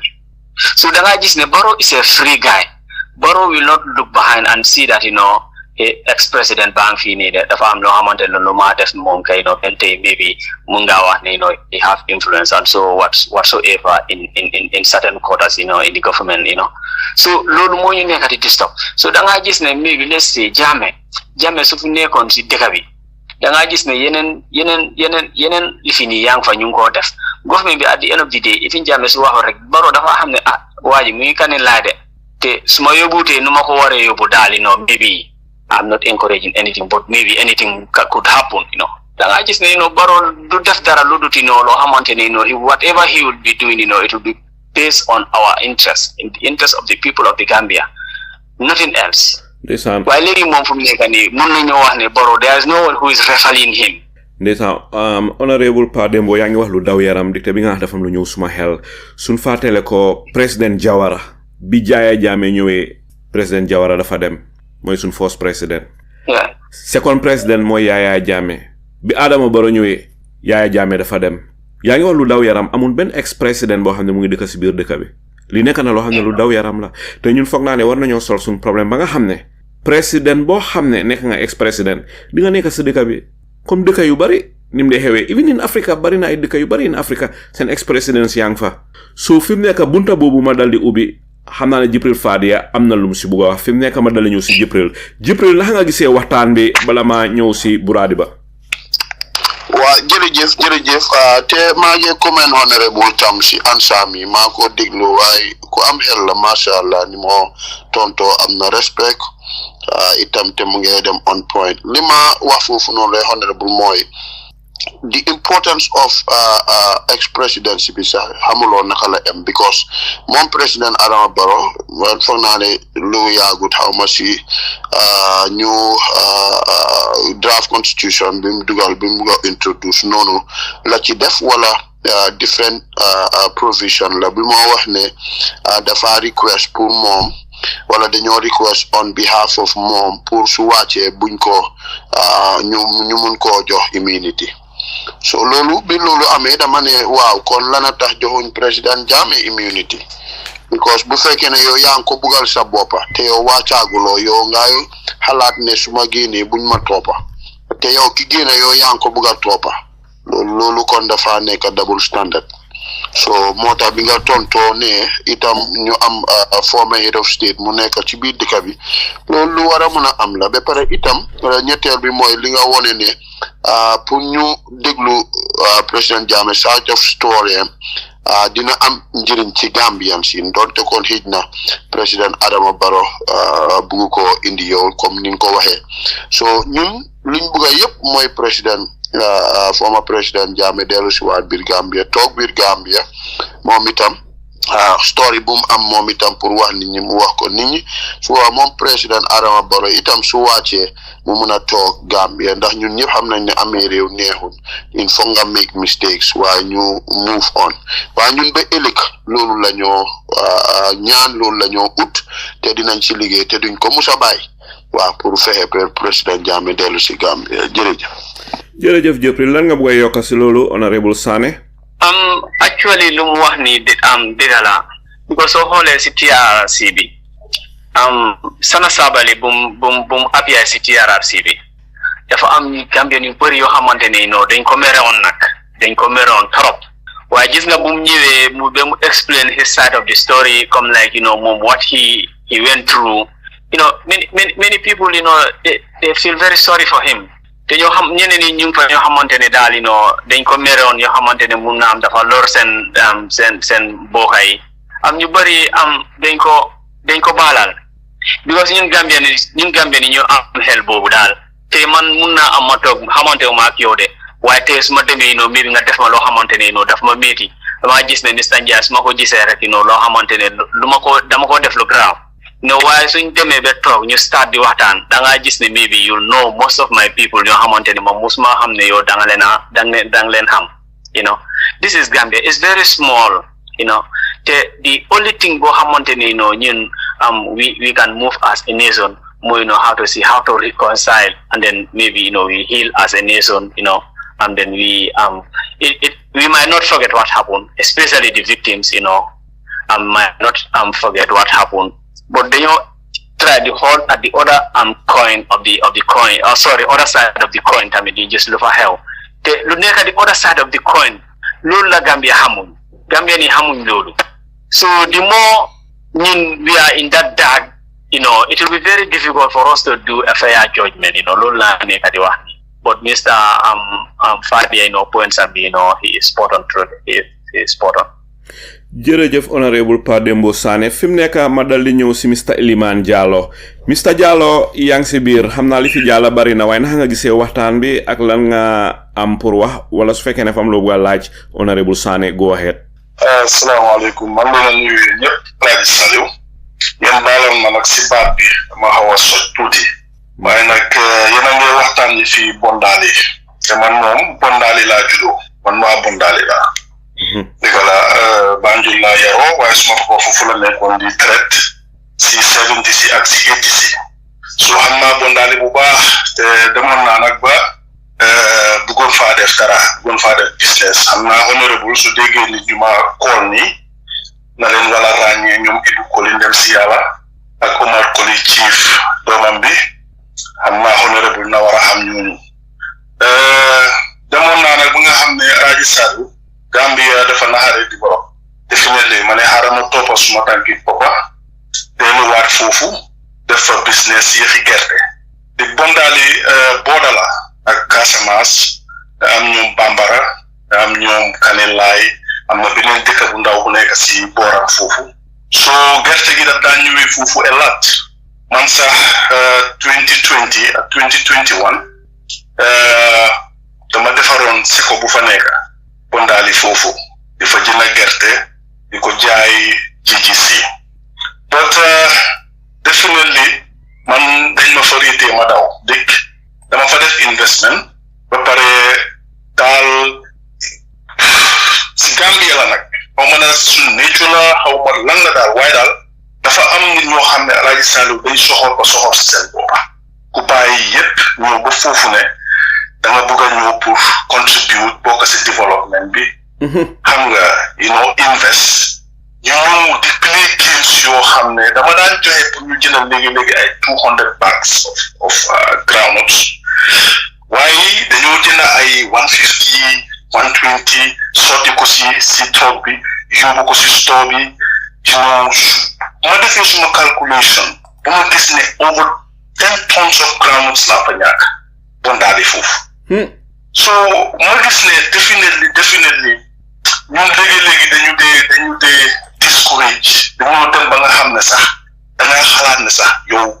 ndax te du Bondali rek de Gambia in naturally dafa bari yu demee noonu yoo xam ne daal pour def fa dara dafa métti trop so lu suma question si honorable mooy Bondali xob la when it comes to groundnut moom xam na lu ma wax baax a baax ni since 70s la since balaa judoogul Bondali xob la Bondali bakali baa area yooyu noonu place boo xam ne la gerte dafa daan dugg bu baax a baax moom lan la def as authority pour ñu jéem a try démba lu fa nekkoon Bondali nu meloon démba ñu jéem a try ñu delloo ko waat fu mu nekkoon ba nga xam ne Bondali na nekk dëkk boo xam ne dina agriculture dina fa dox especially when it comes to groundnut trade bi dina fa dox ba pare tamit seko bu ma bàyyoon noonu because man seko bi ma ko doon jël over 4 years or more defaruñ seko bi man maa ñëw ma paasuwaare yëpp maa jënd paat si maa pinturaat maa defaraat maa invest loolu yëpp na seko bi si ban condition la nekk loolu rek laa ko bëgg a laaj ak lan la gaay plan pour future bi agriculture in Bondali jërëjëf Alaaji Saliou jërëjëf Mr Iliman Diallo laajte nga laajte am solo honorable Fona dégg nga li nga xam ne moom la Iliman Diallo laajte sa mbokki Bondali la mu ngi laajte mbiri groundnut trade bi lan nga def yow in your capacity as the representative of the people of Bondali pour revive the groundnut trade ak mbiri seko bi ak lan mooy sa plan jëmale ko si wàllu mbéy gi ak béykat yi thank you so much Mr Diallo kontaan naa bu baax a baax small brother dugana si actually lu mu wax dëgg la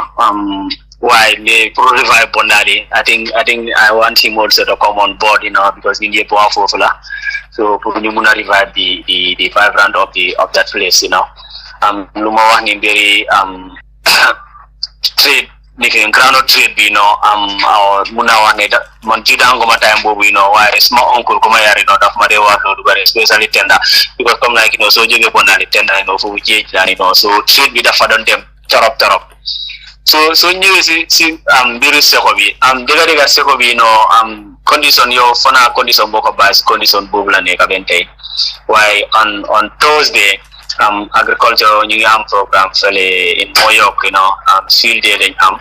so I'll be there so nekk na si small plan si this year dal I'll see go and meet with the chief to see how best that seko can be revived because legite you do si sini gerte bi so actually I'll go to Bondali meet with the chief comme like numa ko waxon si njel bu jeka bi rek foy 2 weeks my febar deoma fofu so why mangi plan pour dem fofu pour continue with my activities jërëjëf Alaaji Saliou nga balal ma rek ma go ahead Mr Diallo dama doon plan pour seetaan ndax suma fa ñëwatee pour because yow musuma laa gis waaye soo laajee Omar Kuli dina la wax suma affaire bu baax ak soo laajee boy sax mi nekk foofu noonu xamante naa fa ñu bare because ñëpp a xamoon suma boy nga teg naa booy wax noonu suma papa fa nekkoon di jënd gerte in the 70s ak si 80s xam naa soo laajee sa kilifa yi nañ ko xam boo area boobu noonu yëpp am nañ ko ci Foni bi so bugguma am experience bi na ba pare dellu gannaaw because Gambia foog ñu forcé rek foog ñu try rek seet naka la waaye bugga naa tamit inshallah xaw ma trade bi de waaye the next trade bu soobee yàlla dinaa try in person ñu wét ñu waxtaan ñu seet naka la ñëw because groundnut dafa nekk loo xam man passion la si man xaw ma du ma si juddoo tax xaw ma waaye passion la si man te Gambia moom mooy suñu backbone bi groundnut Gambia nu mu doon bu ñu jàppee woon suñu économie before suñu delluwaatee gannaaw gëstu ko because man demoon naa ba gëstu problème yi aflatoxine bi aflatoxine moom la ñoo won ne moom mooy problème yi gerte Gambia bi waaye man demoon naa ba def research ba gëstu ba xam problème bi si boppam te problème bi was very simple ama am na ñu ma fay ñoo xam ne ñoo wax ak man ñoo liggéey ak man team boo xam ne ñu si university bi some of them ñu dem si ground bi dem def foofu suñu research gis ne aflatoxine bi problème bi leena rek la mooy dañ dee am suñu génnee gerte gi si suuf si dañ ko dee jàll bàyyi ko noonu soo su yàggee daf dee moisture soo moisture boobu noonu nag moo ko éeg ba nga lifin ne aflatoxine level bi daf dee high waaye comme before ñu daan béyee mooy dañ daan tóoj su gerte gi suñ ko génnee si suuf si rek dañ koo teg si tóoj bi soo si tóoj bi laa woowee nga xam ne moisture bi du ko mën a laal so noonu lañ discover ne lii mooy di cause of high aflatoxine bu nekk Gambia te suñu gerte bi aflatoxine bi mooy di problem right now because duñ ko dee mën a jaay sax like that pour human feeding animal feeding rek la ko tubaab bi di jëndee oo ñu def ko oil gars yi dugal ko seen machine so whatsoever waaye pour human feeding mun a Gambia ground bi mun a tut a jaar so inshallah dinaa try soo laajee Omar Kuli si lan soo ko ne Iliman Jallow rek moom daanaka sax fanaan na suma kër moom xamante ne baax a fanaan naa këram tamit many time alay sali di leen gërëm rek di nuyu sa panélistes yëpp di baalu rek su ma njëkkee wut si ñoom di wax ne rek ne ñu fanaan a jaama maa ngi leen a déglu jërëjëf waaye honorable kii raw inshallah da ngeen a puus rek bu soobee yàlla yëpp dina baax jërëjëf Alaaji Sall fanaan a jaama jërëjëf Mr Iliman Jallow si laajte yu am solo yooyu fi mu nekk ñu dal di may rek Honourable Sanneh mu dal di tontu Honourable Sanneh ndax am na loo bëgg a tontu Mr Iliman Jallow. Yeah, thank you so much, Mr. Jallow. I still encourage you. Come no ko wahe rek, Gambia fog ñu force rek, because easy with dal. Why come as far as mom, he knows a lot in that area. It will be very good. Come like mom to become like if at all he can pass that what he knows or the research that he did about the problem with our groundnut. Dafa ba torop pour ñu mëna sensitize in pharmacy so that they can also learn from there. Loolu la ci bëgg yoka dal. jërëjëf Honourable Pa Dembo Sanneh fi mu nekk ma dal di ñëw si Bura Diba Bura ana lan mooy sa mujjanteeli laajte si waxtaani tey bi. kii honorable dégg naa mi ngi wax jiko Adama Barrow li nga xam ne Gambien si ñun yëpp xam nañ ko mooy ku rey yow na nga ñëw rek support Adama Barrow yoonam nekkaat si ku sàcca na nga ñëw support Adama Barrow yoonam nekku si because honorable wax na ne te Yaya Jammeh su génnoon ne moom ànd na ak moom mobilize APRC No to Alliance Adama Barrow néeg naa bàyyi yi muy def nii yëpp parce que gis nañ ne demoon na ba kanin lay sa pour di ut loolu mu xaat ak moom waaye honorable am na audio yu nga xam ne mi ngi dem viral xaw ma na dégg nga ko ñu ne APRC No to Alliance bi nga bokka ñu ne ñu ngi négocier tax Adama Barrow so xaw ma na yow loolu dégg nga ko dégg naa si kenn ku nga xam ne ku ñëpp xam la APRC No to Alliance nekk Sénégal ñu ne gars yi demoon nañ mbit nañ ko ba jox nañ ko xaalis xaw ma na génne na foog naa ñu ne génne na audio sax di wax yëfi APRC No to Alliance di wax joxe exemple yu bëri so ba di joxe exemple ne APRC No to Alliance duñ mun a déggoo ak comme parti like UDP gisuloo Sabally sax bam demee UDP yàggu fa because real APRC seen agenda bi àggul agenda Adama Barrow lañu àndal ak yooyu so ndax yow lii yow yaa ngi ko dégg su fekkee yaa ngi ko dégg lan mooy zaalaat mooy first question bi. Actually déganguma audio bi jotanguma dégg audio bi waaye ñun APRC No Alliance the interim party leader mooy Yaya Tamba so comme like ñun Yaya Tamba lu moo wax ñun loolu dañoo déglu but apart from that lu kenen wa dal ko xamantene nekko ci the executive lolu kay lolu ñun dégluñ ko te comme like so waxe APRC ak Adama Barrow the same philosophy lañ am bade comme like the same agenda lañ am we did not have the same agenda we have a different agenda te fonane lolu moy nekk di problem di say pour like to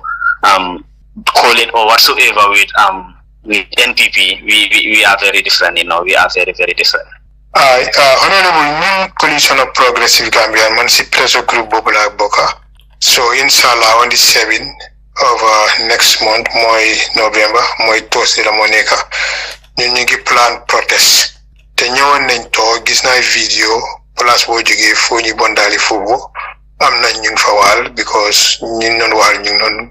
am nañu nangor ñu video lañ so am na ñu nga xamne dal wax nañ ne comme ñoom dinañ paré pour ñew ñun suñ protest bi ñu ne because 1997 constitution bi ñoom seen xalaat yaakaar nañ ne constitution boobu baax na waaye dara mu tut so su fi yaay jaame nekkoon sax dina am yu nga xam ne dina ko fa doon change so ñu ne 2024 draft constitution bi ñu gis ñoom moom ànduñ si te ñun coalition of progressive Gambia ñun 2020 draft constitution bi la ñoo pousse te dañ ne su fekkee mënut a ñëw sax am na entrench clauses yi nga xam ne moo nekk si 2020 draft constitution bi so mooy suñ independent institutions yi ni ñoo appointé members yi fa nekk so bu nga xam ne service commission yi moo ko war a endorse mu dem si National Assembly bi ñu approve ko so xaw ma ndax buñ fa ñëwee fi nga nekk na dégg nga fa tuuli coalition of progressive Gambians ba pare lanay sa xalaat si constitution bi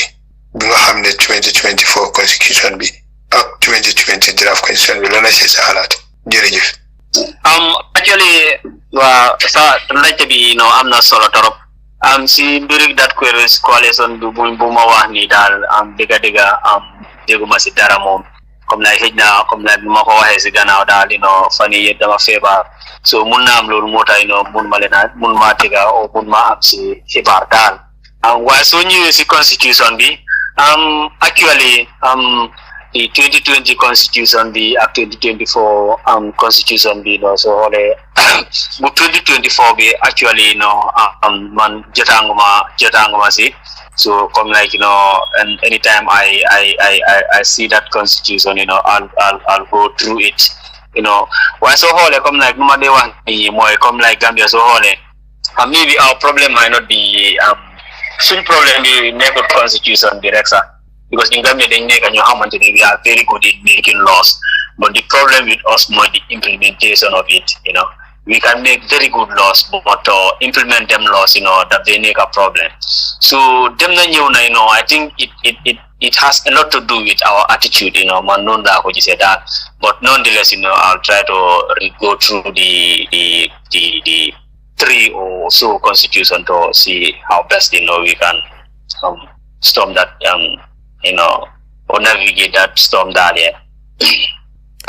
Jërëjëf, my follow-up question, last follow-up question. Why we are very good in making laws, implementation is more than a problem. Why as a laws makers, in the National Assembly members, if we're going to get fault. Because if you can laws implement Adama Barrow luko nehu def,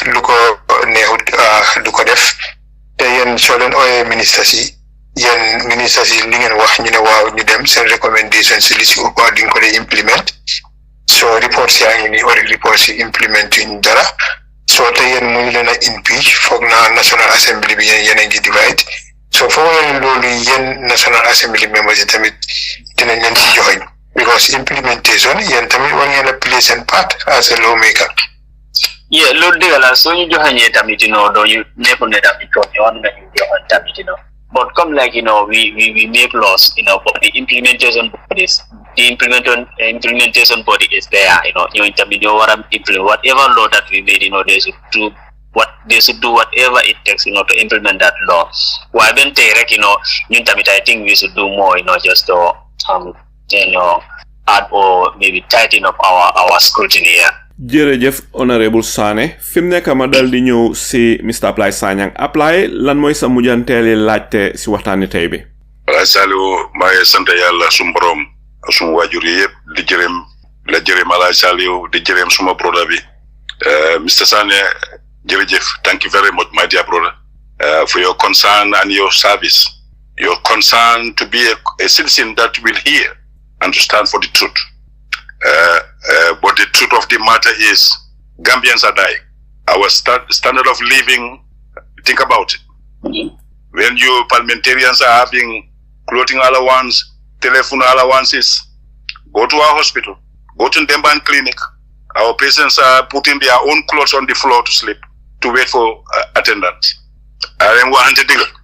Adam baro demut fen agut fen Adam baro mu yaasu rew mi so ngane you are part of the board of the tourism Ahmad Ba of all people report buñ find out from Ahmad Ba implementing ko bente be elik nga ñew ci this area council commission bi lands and local government is the same Ahmad Ba. So what do you think about these commissions? Ila ngi yaasu halis bi commission c'est la constitutional review commission bi num demé this world is global mun nañu interview Gambian citizens all over the world through video link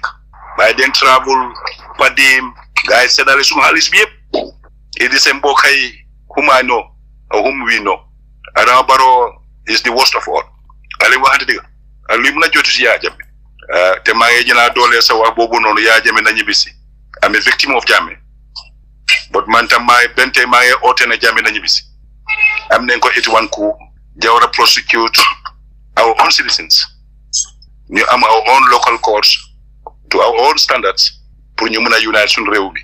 Gambia is divided. So for the sake of unification, reconciliation, more in the coalition bi sax. Bo Adama Barrow mu bay ñu gannaaw ba di topi Macky Sall mu jassu réew. I just love to share with you, my dear brother. My love to you and a great honor. Sa taxawaay bi ak ni nga amee di concern to come and share your views with the Gambians. You are welcome at all time. Alay Saliou Maye wasalaamu aleykum wa rahmatullah. Di nuyu sama mbokk yëpp di wane thank you very much for having me. jërëjëf Ablaye Sanyang Ablaye ñu ngi lay gërëm ci sa waxtu lépp loo xam ne séddoo nga ko askan bi di gërëm tamit Bura Diba ko gërëm tamit ci waxtu mi mu jël fi mu nekk ma dal di ñëw rek ci Honourable Sanneh lan nga bëgg a tontu ci li Ablaye wax bala maa ñëw ci Jibril Fadia. Akbar Ablaye suma goro la nag because ma jabar Sanyang la santa moom suma goro la anyway lum don wa si mbiri lockdown yi especially bum laale mbiri Ndembaan wax nañ lu bëri si mbiri lockdown bi waaye comme so waxee mbiri Ndembaan ma sax suma boppa suma xel bi fu mu nekk ni dafa fees because I lose my elder brother te moom kidney la amoon kidney la amoon so buñ ko yóbbu Ndembaan what we went through with him there suma ko bëggee wax fii nii I may be emotional why anyway the health system is really crumbling it's really crumbling lum doon wax yëpp si recommendation yi ñu defoon assembly bi pass nañ boobu bu tourism bi so comme like nu ma ko waxee rek comme like ñun assembly dañoo def suñu recommendation and then we pass what we should pass but the implementation side of it boobu moom kay ñëpp xam nañ ñu war a implement I wish and then we were praying and then pour gars yi ñu mun a implement ko so te fu mujjee wax ni moom comme like moom he was also a victim of Jammeh I'm very sorry about it I wish we have many people like you ñoo xamante ne daal we have to look our country first before looking at what has transpired in previous years or lu romba daal suñ munee xalaatee noonu daal ñoo xamante ne the best thing more how to unite our nation and then we heal and then we continue as a nation you develop if not our grandkids will hold us accountable for what we did to them because we did not give them a better life but xamante ne ñoom tamit suñ ñëwee they will have a very smooth sailing yeah jërëjëf Honourable Sanneh fi mu nekk ma dal di ñëw si Jibril Fadia Jibril yow yaay tëj programme bi ma bëgg a xam rek ban laajte nga amal Honourable Pa Dembo Sanneh. Honourable, first of all maa ngi gërëm Ablaye Sanyang Koring wax na fi luma very impressed ne moom victime la woon te baalal na te pare na pour président Jammeh loolu de moom neex na ma tey suma brother de wax na ma wax bu neex waaw waaye Sanneh balaa man kumbalim fing ane ko emite kati emite chame baraji definitely diga te bara bu boli de waaye nag góorgóorlu nga bu baax a baax waaw góorgóorlu nga bu baax li nga wax am na solo affaire bi question mi teñi de waaye nag yàlla bàyyee na la sa xel xam nga mooy li Alaaji Saliou doon wax te manit ma wax ko ne parewuloo woon pour taxaw xam nga yow yaa ngi surprise nu ma amee information sa liggéey bi ngi nga bàyyee waaye gis nga li nga wax nii wax yi nga fi wax am na ñu bari ci politicien yi tey ñi la mag sax buñ ñëwee xëy na duñ waxee wax yi dinañ gaaw a mer wala dinañ gisee question yi nit ñi te nit ñi Gambian lañ dañ entitled seen their opinion kenn du ñëw ci radio nga ne yow lu la neex rek mu loolu nga faa dégg di nga dégg lu la neex di nga dégg lu la neex li tax mooy yow li la soxal xëy na soxalut keneen ki xëy na am na leneen lu ko soxal il faut ñuy déglu wante mu neex mu naxari il faut ñuy déglu wante du musa neex all the time te soo ne fii dafa naxari du ma fi ñëw well yow itam li nga am pour wax kenn du ko dégga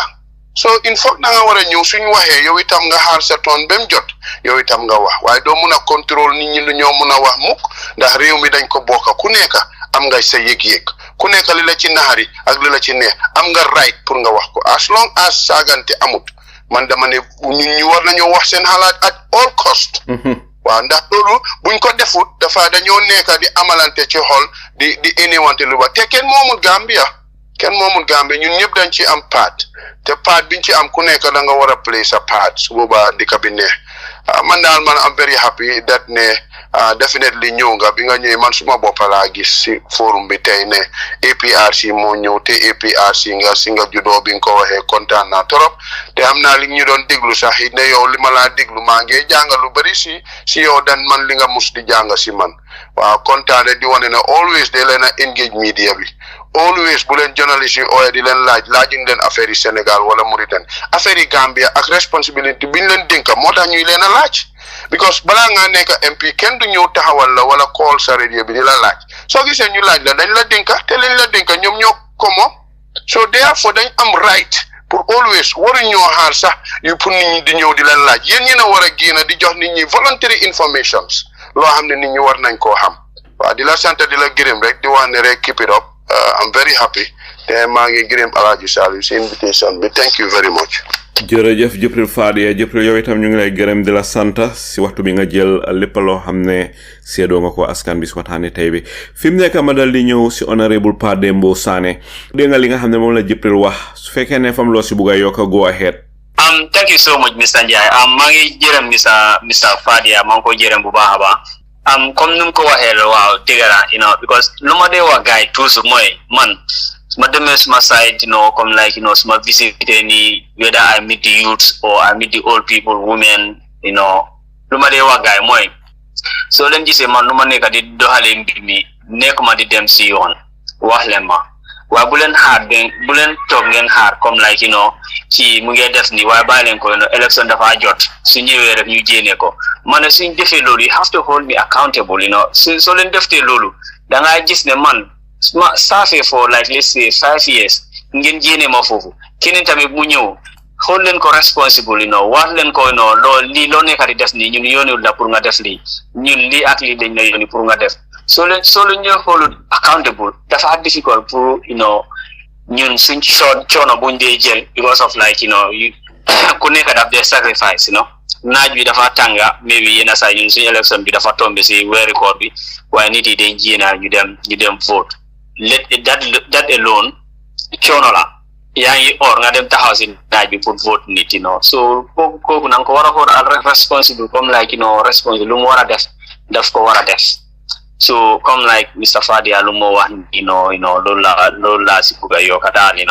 jërëjëf Honourable fi mu nekk daanaka waxtu bi jeex na so dinaa la may rek nga def a closing statement ana fan ngay tàggatoo ak Gambian yi ana lan nga bugg a wax Gambian yi bala ñu tëj programme bi mange nuyu déglukat yi yëpp ñoo xamante ne dañ jël seen time bi pour ñu déglu ñu te Mr Njie yow tamit maa ngi laa jëram bu baax a baax yaa ngi maa jox time pour ma mun a ñëw ma waxtaan ak suma mbokki Gambien yi fu ma bëggee daaneel suma wax bi mooy Gambien yi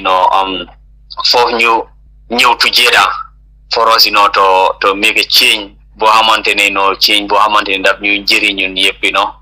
nekkul change boo xamante ne dañ ko def without having a plan I think that's what happened in 2017 2016 2017 we just did the change but we did not have a plan if we change and then lan la ñoo def lan lañ bëgga suñ jëfee change bi so da nga gis ne loolu moom kay we have to come together as a nation, we have to come together as people, ñu mun a am xalaat boo xamante ne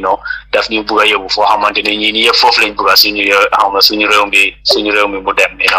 maa ngi leen a nuyu maa ngi leen a sant thank you so much Mr Njie once again. jërëjëf Honourable Pa Dembo Sanneh yow mi nga xam ne yaay député bi toogal Foni Bondali foofu sa néegi député ya ñu ngi lay gërëm Honourable si sa waxtu di la gërëm tamit si lépp loo xam ne séddoo nga ko askan bi si waxtaan ji mbokk yi fi la waxtaan ji daldi am fi mu ne du def lu dut daldi ëmbal lépp loo xam ne waxtaanee neen ko fii daldi leen ko jébal daldi bàyyi waxtaan ji mu daldi continuer si seeni xel yéen nit ñi yéen Gambian yi yéenay attekat yi nga xam ne yéenay atte lépp loo xam ne Honourable Pa Dembo Sanneh waxtaanee na ko fii ak lépp loo xam ne Ablaye Sanyang